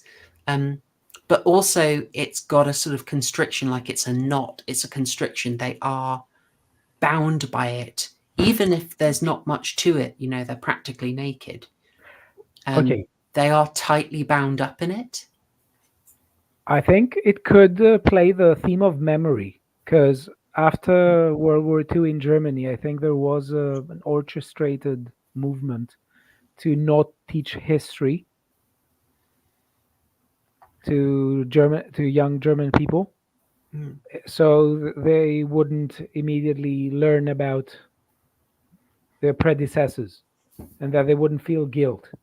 But I've heard that that kind of guilt wasn't able to be shed off by the previous generation, and that there has been a lot of sentiment of guilt about that period. And it could show this, that even in a completely animalistic setting, there were these ties, and there was this tradition. And I don't think that it is a coincidence that in the very end, Mother Suspiriorum tells the psychologist that we want guilt, we want shame, but not yours, which implies that there was a kind of understanding, or a kind of code of honor, at least between her and him. And she said that you're a good person, you shouldn't feel guilty or something. Maybe I'm reading too much into it, but No, there's stuff in there. So Klemperer is explicitly Jewish. You don't see it immediately, but he has a menorah in his house. I didn't see it. In his cabinet in the scene where Sarah visits him. But it's confusing because he has his will never get monetized. He's got his Aryan papers, his Aachen-Passe that he's looking at, which is sort of proof of Aryan status. But he is Jewish, which is, I think, why, going with that reading, that's why Mother Suspiriorum is happy to sort of set him aside, or that's a subtext to it. These energetic movements, because like they're tightly bound up with this red rope, but also it does have loose bits. So when they move frenetically, it does spread out. So it's like the idea of, their impact spreads beyond them, aka this the folkish attitude can spread out, can cause damage. If we're treating the things like blood, but again, could be a reach, could be a huge reach. Might just have wanted to look cool. I don't think so. I think they thought about this quite a lot. And I was just amazed at how well this scene worked in terms of conveying the idea. Sorry, I remembered the other part of it was you've got one group acting almost in unison, and then the lead is someone who's marked out a bit, but I think she's meant to get drawn into what they're doing, basically be drawn into their trance and to unify with them. But then in the midst of doing that, where she's meant to sort of lose her individuality and be drawn in, she sees Sarah, who that has actually happened to, which freaks her out so much. Again, I could be reaching, I could be way off here, but I think she was possessed here. Totally. She was possessed or hypnotized, but Ms. Banyan in the center, she's the focal point of all the energy, and it's meant for her to become the focal point of all the energy, so Mother Marcos can have it. And Ms. Banyan breaks the ritual when Sarah falls down and starts screaming because of a broken leg. And it's fine. You shouldn't have done it, but it's fine. We'll work our way through it, is what Madame Blanc says. And do we think Madame Blanc sort of did something to let that happen? Because she was not keen on the ritual actually going through. I wasn't certain about that. I don't know. That's what it looked like to me when I was watching it, because she was focused and she was doing some of the dance moves over in the corner, but I don't know. I really don't know. It's a nice opaque one. It's a nice opaque one. What can I say? This is the beauty of we're trying to genuinely interpret it, but it keeps it mysterious. But I will say, like, for me, this is the most horrifying bit of the movie. This is so effective. I like the ritual, but this is what freaks me the heck out. Like this brilliant performance where she looks so dead-eyed doing the dance. I loved it. But with that said, I realize we should really move on. We've got no chance of meeting our 2-hour deadline, but we'll carry on. Apologies. It's too interesting. It's too interesting. I apologize. I will move us on to the footage of the ritual. By the way, this is where it gets very interesting and very philosophical.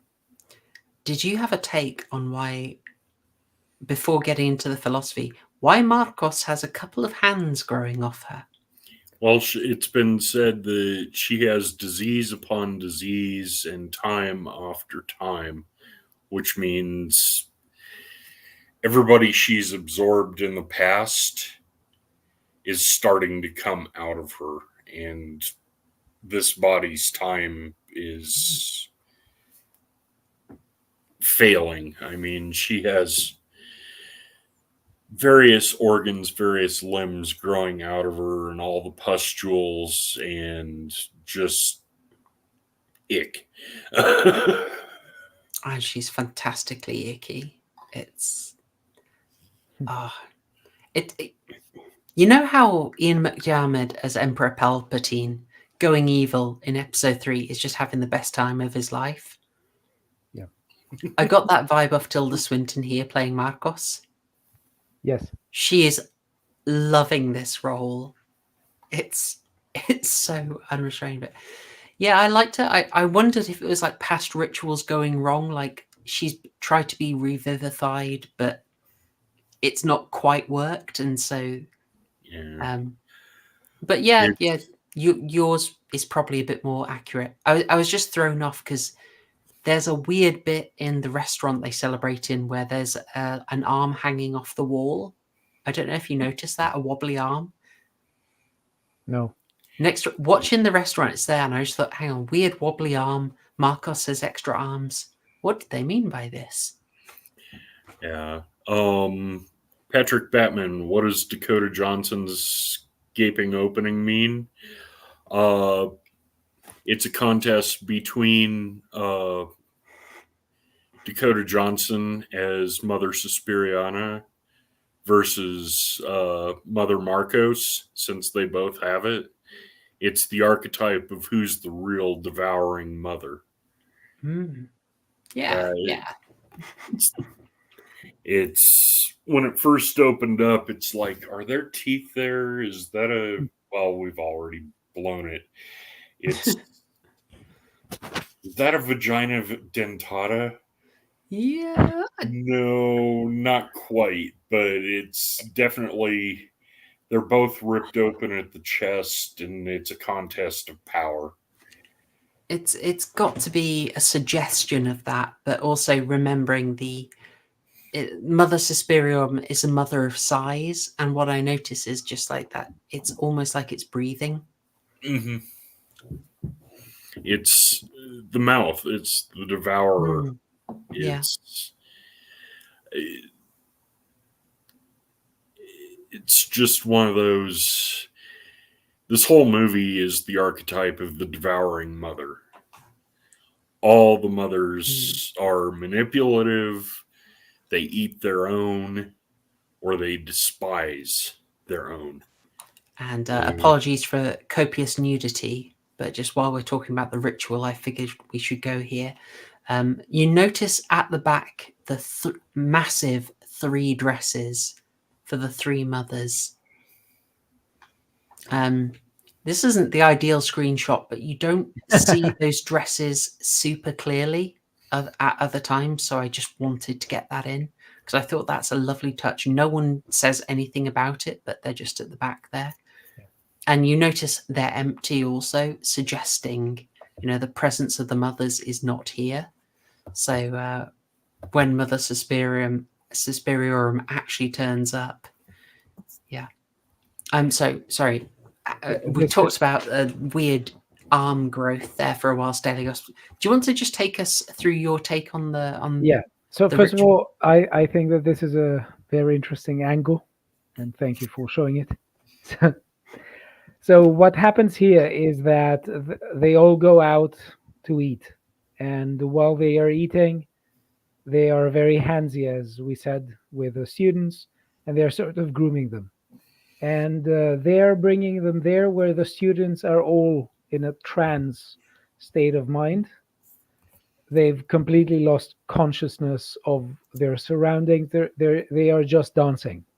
They're engaging in a ritual that Mother Marcus is referring to as art.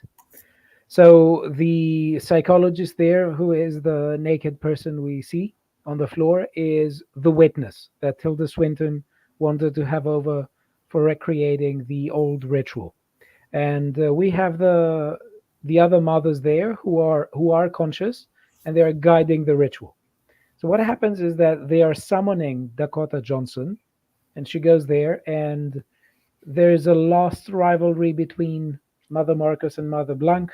Mother Blanc tells Suzanne, you don't have to do this. And Mother Suspiriorum does a particular spell at the point when she moves her hand, and she basically chops half of the head of Tilda Swinton, but she doesn't kill her. That's important. So what happens is that Mother Marcus tells Susan, embrace me, reject your mother, and embrace me. And she does reject her mother, but she doesn't embrace Marcus. And then something opens on the floor, something like a sort of portal that we just see it in terms of we just see some stairs. We don't see any weird gluey substance. I found it And really hard to place where that was, and maybe yes, we aren't meant to, but I think we're not meant to, because what happens there is something like a death demon or a grim reaper who goes out and scars the room basically and kills every mother that supported Mother Marcos, and also goes to yes, very Dr. nice. Yeah, and goes to Patricia and Sarah, who were in a sort of trance state, but they were a bit conscious. They were in a zombie-like state, but the conscious one. I don't know if that's a contradiction. And she gave them the choice. What do you want? Do you want to forget? Do you want to not be? Do you want to die or something? And they chose death because they couldn't handle the trauma that they had. And that's a very philosophical angle about some of them. Some of them chose death. And yeah, sorry. I was wondering, do you think she offered it to all of them? Because No, after no. she goes round Olga, Sarah, and Patricia. They all ask for death. I mean, they've seen the most, right? They've been drawn on. We haven't talked about Patricia much, but she's clearly been basically fed on, and it really wonderfully disturbing makeup job on her. Fed on and almost mummified. Yeah, there's a really nice sequence when Sarah is first exploring the witch's lair, and there's just lots of other kind of like half devoured figures scuttling around. It feels a little bit like Audition, the Takeshi Miike film. And they aren't explained specifically, but you get the idea of these are dancers who've been fed on previously. Oh, we got a little feedback there, unfortunately. Yeah, it's good scene. But after offering death, asking those three what they want, I thought, I suppose we should say Mother Suspiriorum, Susan, seems to just sort of bask in the dancing. Do you think she actually asked the rest of the dancers what they wanted, or? I don't think that she gave them any choice. It was just a choice for the three mummified characters, which showed an avenue of mercy. Yeah, But I did like. Sorry. I'll let you finish your thought because I have. No, I just wanted to say that the young dancers woke up the next day. They were traumatized, but I think they woke up. It's the mothers, a lot of mothers that died, the ones who supported Marcos against Blanc, and the three characters, Patricia, Sarah, and Olga. Yeah. I did like the part where Mother Marcos calls herself Mother Death, and then Mother Death is summoned by Mother Suspiriana, and Mother Death kills Mother Marcos. Is that what that thing was? Yes. Okay. The real Mother Death appears and kills Mother Marcos. I wondered what that thing was. Okay. Yeah, that's a very good take. I didn't think of it this way. Yeah, I mean, yeah, we get throughout the film, there's a few references to Mother Marcos is not a real mother. She's claiming it. It's stolen valor, etc. But the other was Mother Darkness, not Mother Death. But, no, she claims to be Mother Death. Okay. At one point, and no, Mother Death is the one who's summoned from the pit and comes up and kills her. And then Dakota Johnson goes around and kills all the heads explode. kills all the Marcos voters. I was going to throw in here, this is another one of my maybe excessive criticisms. I didn't like that they made it really clear why some of the teachers were getting killed. I think I'd have preferred to sort of, because they showed us clearly who voted for whom, and I think I'd have preferred to sort of go back and figure it out. I would have, because it would have been a nice bit of just like, the chaos was delicious in this. And it becomes almost fever dreamy, especially when they mess with the frame rates and the exposure and the music is going up. It's just such a feeling.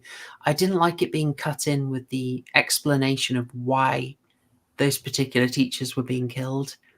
I would have just preferred to, like, on a rewatch, go like, hang on, she's only killing the ones who voted for Marcos. Oh, lovely.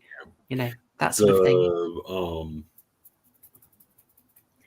Too harsh a criticism? What do you think? Earlier on, when one of the teachers stabs herself in the neck, the fearful teacher, the one who Miss Griffith, running around, why did she kill herself? I never picked up on that. Aside from she was nervous about everything.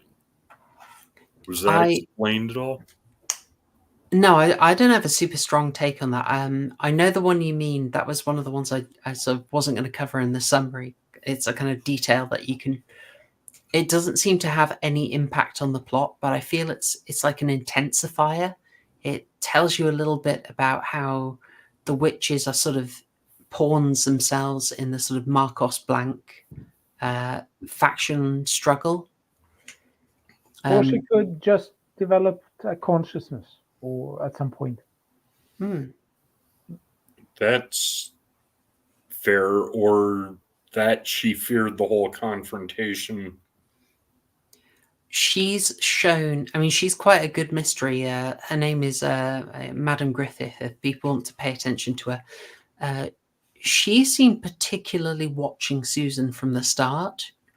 She has a role kind of similar to the young Aryan boy in the first Suspiria. And I wondered, is she an analog for him? But then she's used quite differently. So my take is that maybe she's worried about the factionalism, but she's noticed Susan really early on, and she possibly knows what's happening. So she takes the moment to get out then. I guess the implication is the other witches wouldn't let her kill herself. Oh, never get monetized. Off herself. I worry about that, and I've got about 30 naked people on that screen, so maybe not. Maybe it's not worth worrying about. Yeah, I was confused about it because it's not explored greatly. But and I'm also thrown off by that there's a lot of intercutting to Sarah in the scene where she offs herself, you know? This is an interpretive movie. It's like there are quite a few mysteries in it, and I'd say that's probably one of them. Whereas Stelios, do you think it's more that she did have a sort of a sudden attack of conscience? It could either be this or just fear. I don't have a strong take on this or something. It just seems to me that she either couldn't handle what they were doing, or she was just afraid. I don't know to what extent she would be afraid of being caught in the crossfire, because if in the movie she's constantly portrayed as watching Susan, maybe she sort of gets who she is, and she gets that somehow she's going to be tormented by her, and she wants to avoid this. Possibly. Just that's probably the best we can go on, is that she does have this much greater awareness of Susan than anyone else. She was a very secondary character. I don't think she even talked in the movie. No, she doesn't. The way she goes as well is apologies for a minor spoiler, folks, for Michelle Haneke's Cachet, but her death is very similar to a death in that movie, in just the like exact manner of dying, and the way it's delivered was all about this sudden, extremely jarring shock to the viewer, and possibly it was a timing thing. Yeah, I boomered it. You mentioned that she didn't say much at all. One of the things I noticed during the vote, she hid in the corner. She didn't really say anything. So, Did she cast a vote though? I know Blanc abstains. I don't know if she did or not. I don't know if she even spoke. There is one who's sort of pressured to. That must be her, and I don't know. I don't know how she voted, but she was pressured. Someone is pressured at the end and then votes Marcos. Mm-hmm. Yeah, so that might be her. That could be it. Maybe. That could be it. Yeah. There's something else about the scene is that it does stand out so much from the rest of the movie. It's, I want to say, like operatic. It's extremely grand. It's extremely epic. It's even unusually epic, though. Yeah, Very unusual. it's earned, really, isn't it? Yeah. That's a good description of it. It's earned epicness. It's the okay. You're watching an 18 rated horror movie. You're probably like, where are my blood and guts? It's like, okay, they're here.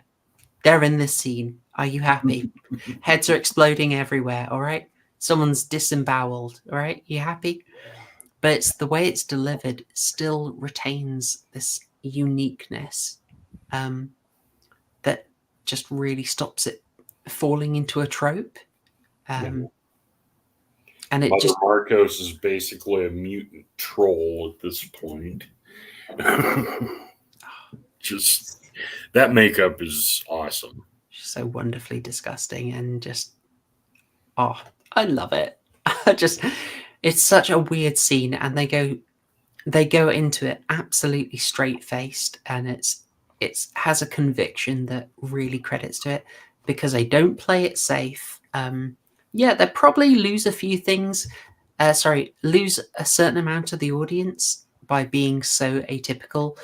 The woman right in the center here, who's standing on top of some other women and singing, you get a long, slow close-up of her face. Yeah, and a low tenor, high baritone voice, which I was like, what? Huh?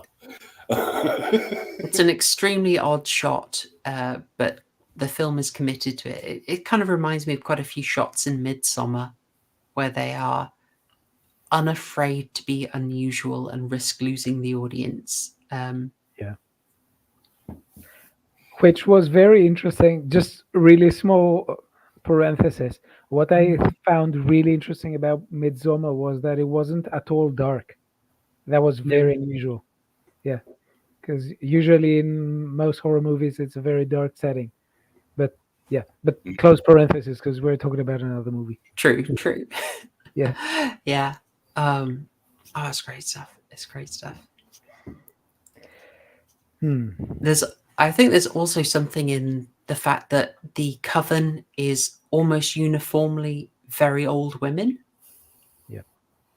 Mm-hmm. Did you read anything into that? Only that they were just a very ancient covenant. Mm. Yeah.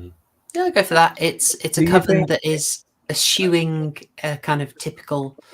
The boomer They're not trying to be sexually alluring. They're just a very natural-looking group of women, and so they would be kind of easier to overlook, I think. And therefore, yeah, it all helps them escape notice as they do their thing. Yeah. Bearing in mind time, shall we just switch to the? I don't know if you had anything else to say about the sort of final, sort of post-epilogue scene where Mother Suspiriorum visits Yosef. Yeah. That was just. It shows her kindness, but then she removes his memories, which. The mother is kind, and then the mother, she's still the devouring mother by taking away his memories. When even he doesn't even recognize his maid. It's depressing. It's also felt kind of tacked on. Stelios? Well, I think, first of all, Tilda Swinton plays very well. The psychologist is the most human scene in the movie. I think it's the most human scene in the movie. And most human scenes in the movie had to do with the psychologist. So I think that's the stronger one. And I think that I don't know if it's the devouring mother trope, or maybe it's something like a recognition of tragedy, that he couldn't carry on with his memory without feeling shame or guilt, and she took them away to for him to carry on. Now I don't know to what extent his whole memory was wiped out, but that could be possible. Yeah. Well, he didn't recognize his maid, which is that's just kind of messed up. But she ended up taking too much, was my impression. But I really like the scene. And again, I think Susan has the same otherworldliness about her that she has in the beginning of the movie. I don't think that she's particularly changed in her demeanor.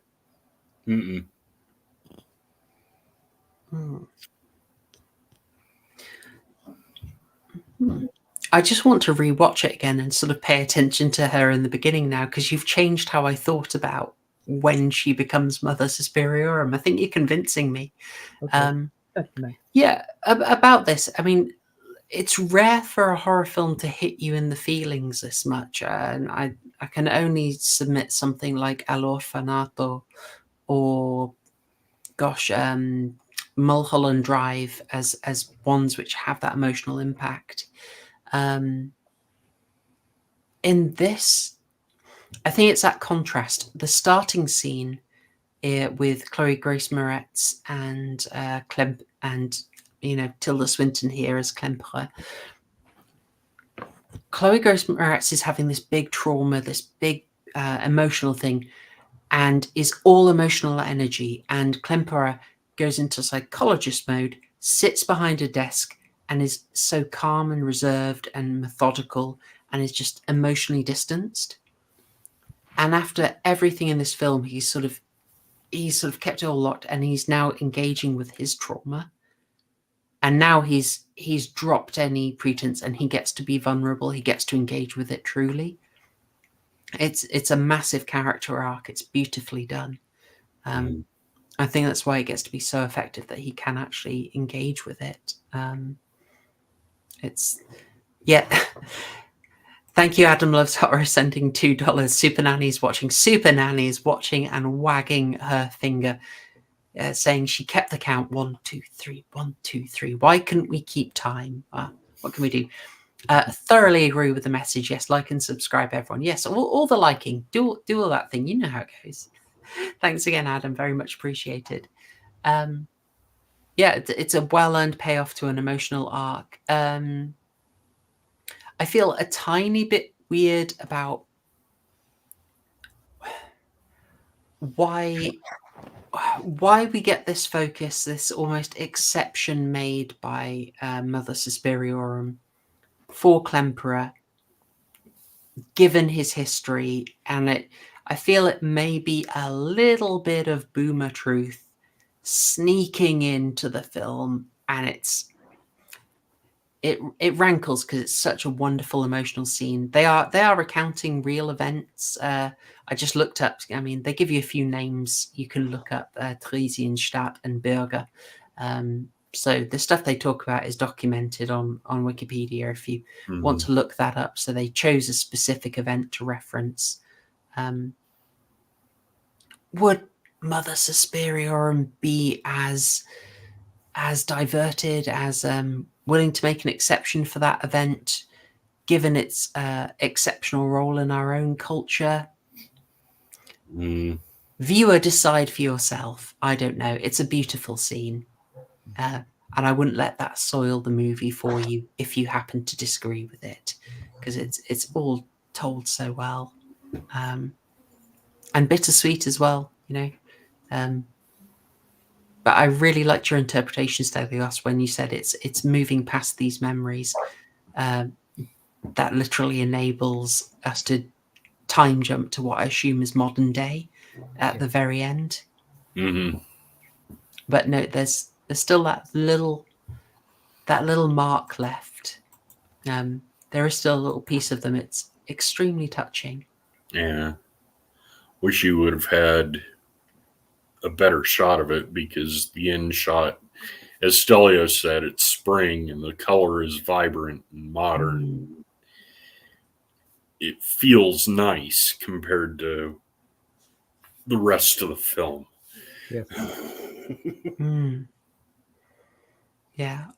I feel we could go on a lot longer, but we've already... I'm wary of Super Nanny, aka my need to sleep and look after a little horror show. But I mean, this is a great film, folks. If you guys are okay, we'll go into closing thoughts and scores. Yeah, go ahead. Did you read off TCGs already? No, I was just going to. So I'll lead us in with TCGs. And reminder for everyone, if you want to get your scores in, and for Stelios, we stick to our weird little out of 12 burger score for reasons that are somewhat opaque. Okay. So I'll read out TCGs. I'll be honest, I didn't like it. I couldn't really get into it. Bit too artsy-fartsy for my liking. Even the scene where the Yank was dancing, cross to the other woman being all contorted, seemed off. As good as that woman was at bending her body all naturally, and that was done without CGI, by the way, her movements didn't exactly correspond to the dance itself. Also, when they meat-hooked her and took her away, they had a continuity error because they lift her away, leaving a puddle of blood, but then immediately there's a blood trail leading to the mirror that shouldn't be there. I did check that, actually. The editing, it is actually fine. I see why you thought that, but I did go back and check. It's fine. I'm sure it's a good movie that will translate well, but it was one that just didn't hit right for me. Special effects good, not many qualms there. Tilda Swinton was a surprise addition, but I can only think of her as that bloody octopus from The Boys now. Thanks, Eric Kripke. I am lost. I have not watched The Boys beyond season 2. You haven't seen the memes? Nope. Oh, God. Score 6. Poor man's Black Mirror. Oof. Leave my boy Dario Argento alone. We did not convince... well, I bet if we'd had the dialogue, we could have probably brought TCG over, but alas. 6, I think we can improve on that. I'm hoping to. Stelios, would you like to go with your closing thoughts and score? Yes. So basically, I would put 10 out of 12 burgers, which Nice. roughly corresponds to 8.33 out of 10, I think. Yes, if we have to make the calculation. So I think that it is very unique as a horror movie. Everything in it is it's just earned, as you said. There are very few jump scares, which I like, but generally speaking, I don't mind jump scares. But I really appreciate the fact that they did make it work without them. And it has a very menacing atmosphere that is constantly there. It's not that you're just waiting the next jump scare. Everything about it screams menacing. And I did like the length of the movie, because I like movies that are not the 1 hour and 20 minutes, which frustrates me a lot. So it is a movie that I can constantly revisit, and I think that it has many hidden meanings that I go back to and can find and rediscuss. And it's just it has good world building, which is very unusual. It's not just it's not the usual setting that there's a couple that goes to a new house and the house is haunted, which I like because I like horror movies, but this stands out. So I have to basically rank it high for these reasons. Very nice and very agreed. Yeah. Range of scores coming in, not as bimodal as I thought, but we'll see how it goes. Mergut, how about yourself, sir? I had a problem with the runtime. It could have been cut down a little bit. There was 5 to 10 minutes of boredom followed by scenes that pulled me back in. And the exposition was a bit ham-handed at points. But the makeup was wonderful. Tilda Swinton was absolutely awesome as Dr. Klemperer. As Madame Blanc, she was okay. As Madame Marcos, she was hideously ugly and performed that. She chewed the scenery so hard with that. I loved it. It's like I said before, modern dance doesn't do it for me, so I was kind of bored until the rituals. But the only thing that those really did for me was just looking at the symbology of what they were doing. I give it 7 burgers, couple pickles, lots of ketchup at the end. All right. We got a 10 and we got a 7. That's all right. We pushed you into the positive, so I'll take that as a win. This isn't for everybody. It's a long one. It's up there with like a Exorcist director's cut or the Shining original cut or your Midsommers and your Hereditaries. We're talking long here, which it's not for everyone, but this is slow, it's meditative, it's earning, and it's really trying to be unique. And for me, it worked massively. There's a great sense of dread throughout, which I found really compelling. Even if the pacing is not always up there, there's something there's so much to just think about and dissect, and I know I'm going to come back to this a few more times. It's hugely helped by Tom York's score, which I found haunting and emotive, and psychedelic. Yes, yeah, absolutely. And just moving. And there's a really good point that Sarah said about just there's obviously world building and lore in there. Like you can delve into what the Red Army faction were doing. You can delve into the hints that you get about the Three Mothers. It was, and yet no one stands up and gives you an exposition dump. You can piece it together. You can wonder. There's just loads of little hooks in there for you to pay attention to. Like, I'm sure you could deep dive on what you see in the statues in the room. Some of it's symbolic about what Marcos is going to look like, but I bet there's other stuff you can dig out if you wanted to. It feels very confident that it never had to spell it out for us, and I think that really helps sell it. It's a unique vision. I find it very compelling, really well acted, really making the most out of its premise, especially in showcasing modern dance so well, and for me, selling it. Even though I've got no interest in modern dance, I thought it was performed fantastically to tell a good story and to carry the emotion as well. So it's an absolute triumph for me. However, it does lack Tony Todd, and therefore it cannot get a full 12 out of 12. It sits on probably like I want to say like 10.5. Like, this is a winner. I know I'm going to come back to this. I know I want to delve more. Absolutely fantastic. So a strong 10.5 burgers for me. I think we've had another 6. Here's that split. Okay, so another 6 is coming. Lots of 6s coming in, and yeah, we're getting lots of 10s as well. So thank you, chat, for delivering that bimodality.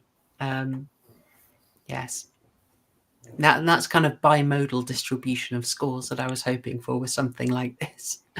So people have to respect this, because it's a good. It stands out. You either like it or don't. Totally. It's not mediocre. Totally. I want a lot more movies that are hitting like the 11, the 12 for about 2% of the audience, and everyone else says they hated it. That's great. Just make them cheaper, and then make that a different 2% extremely happy each time. That's what I want.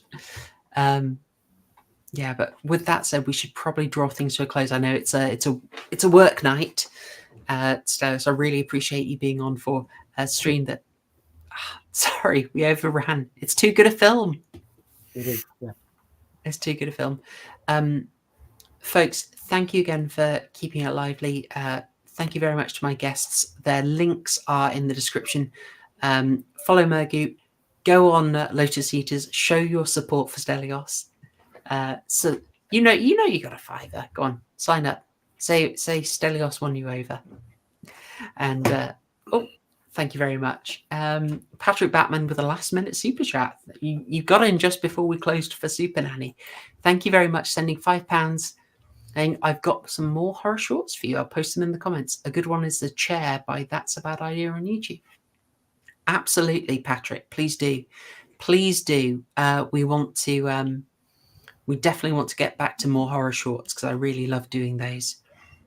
Right. I will. Oh, crikey. Hello, Strawback. Thank you very much. Sending €6. And Red Heart, thank you very much. Hopefully, well, we've done something right. Thank you very much, both of you. And a question. Hey, look, see, it's working. It's working, Stelios. Yeah. Thank you. And you've got to credit it. You've got to credit it to Stelios in particular. Quick answer. Victoria, is there another music vote? Yes. I will post a comment with the music videos we're going to talk about next week. So you can watch those yourselves in advance.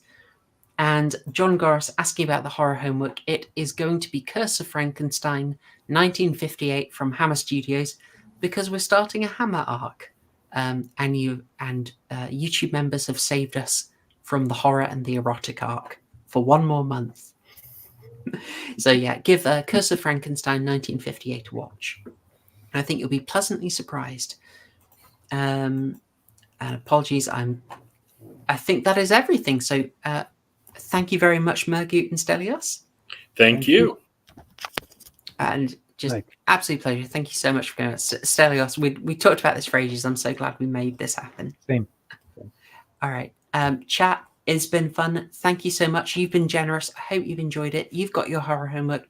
You've had a long review of Suspiria 2018. I hope you go back and revisit it. And that is everything for us. So I'm going to end the stream. I'm going to wish you a wonderful Friday, a wonderful weekend. Say thanks, y'all. Cheers.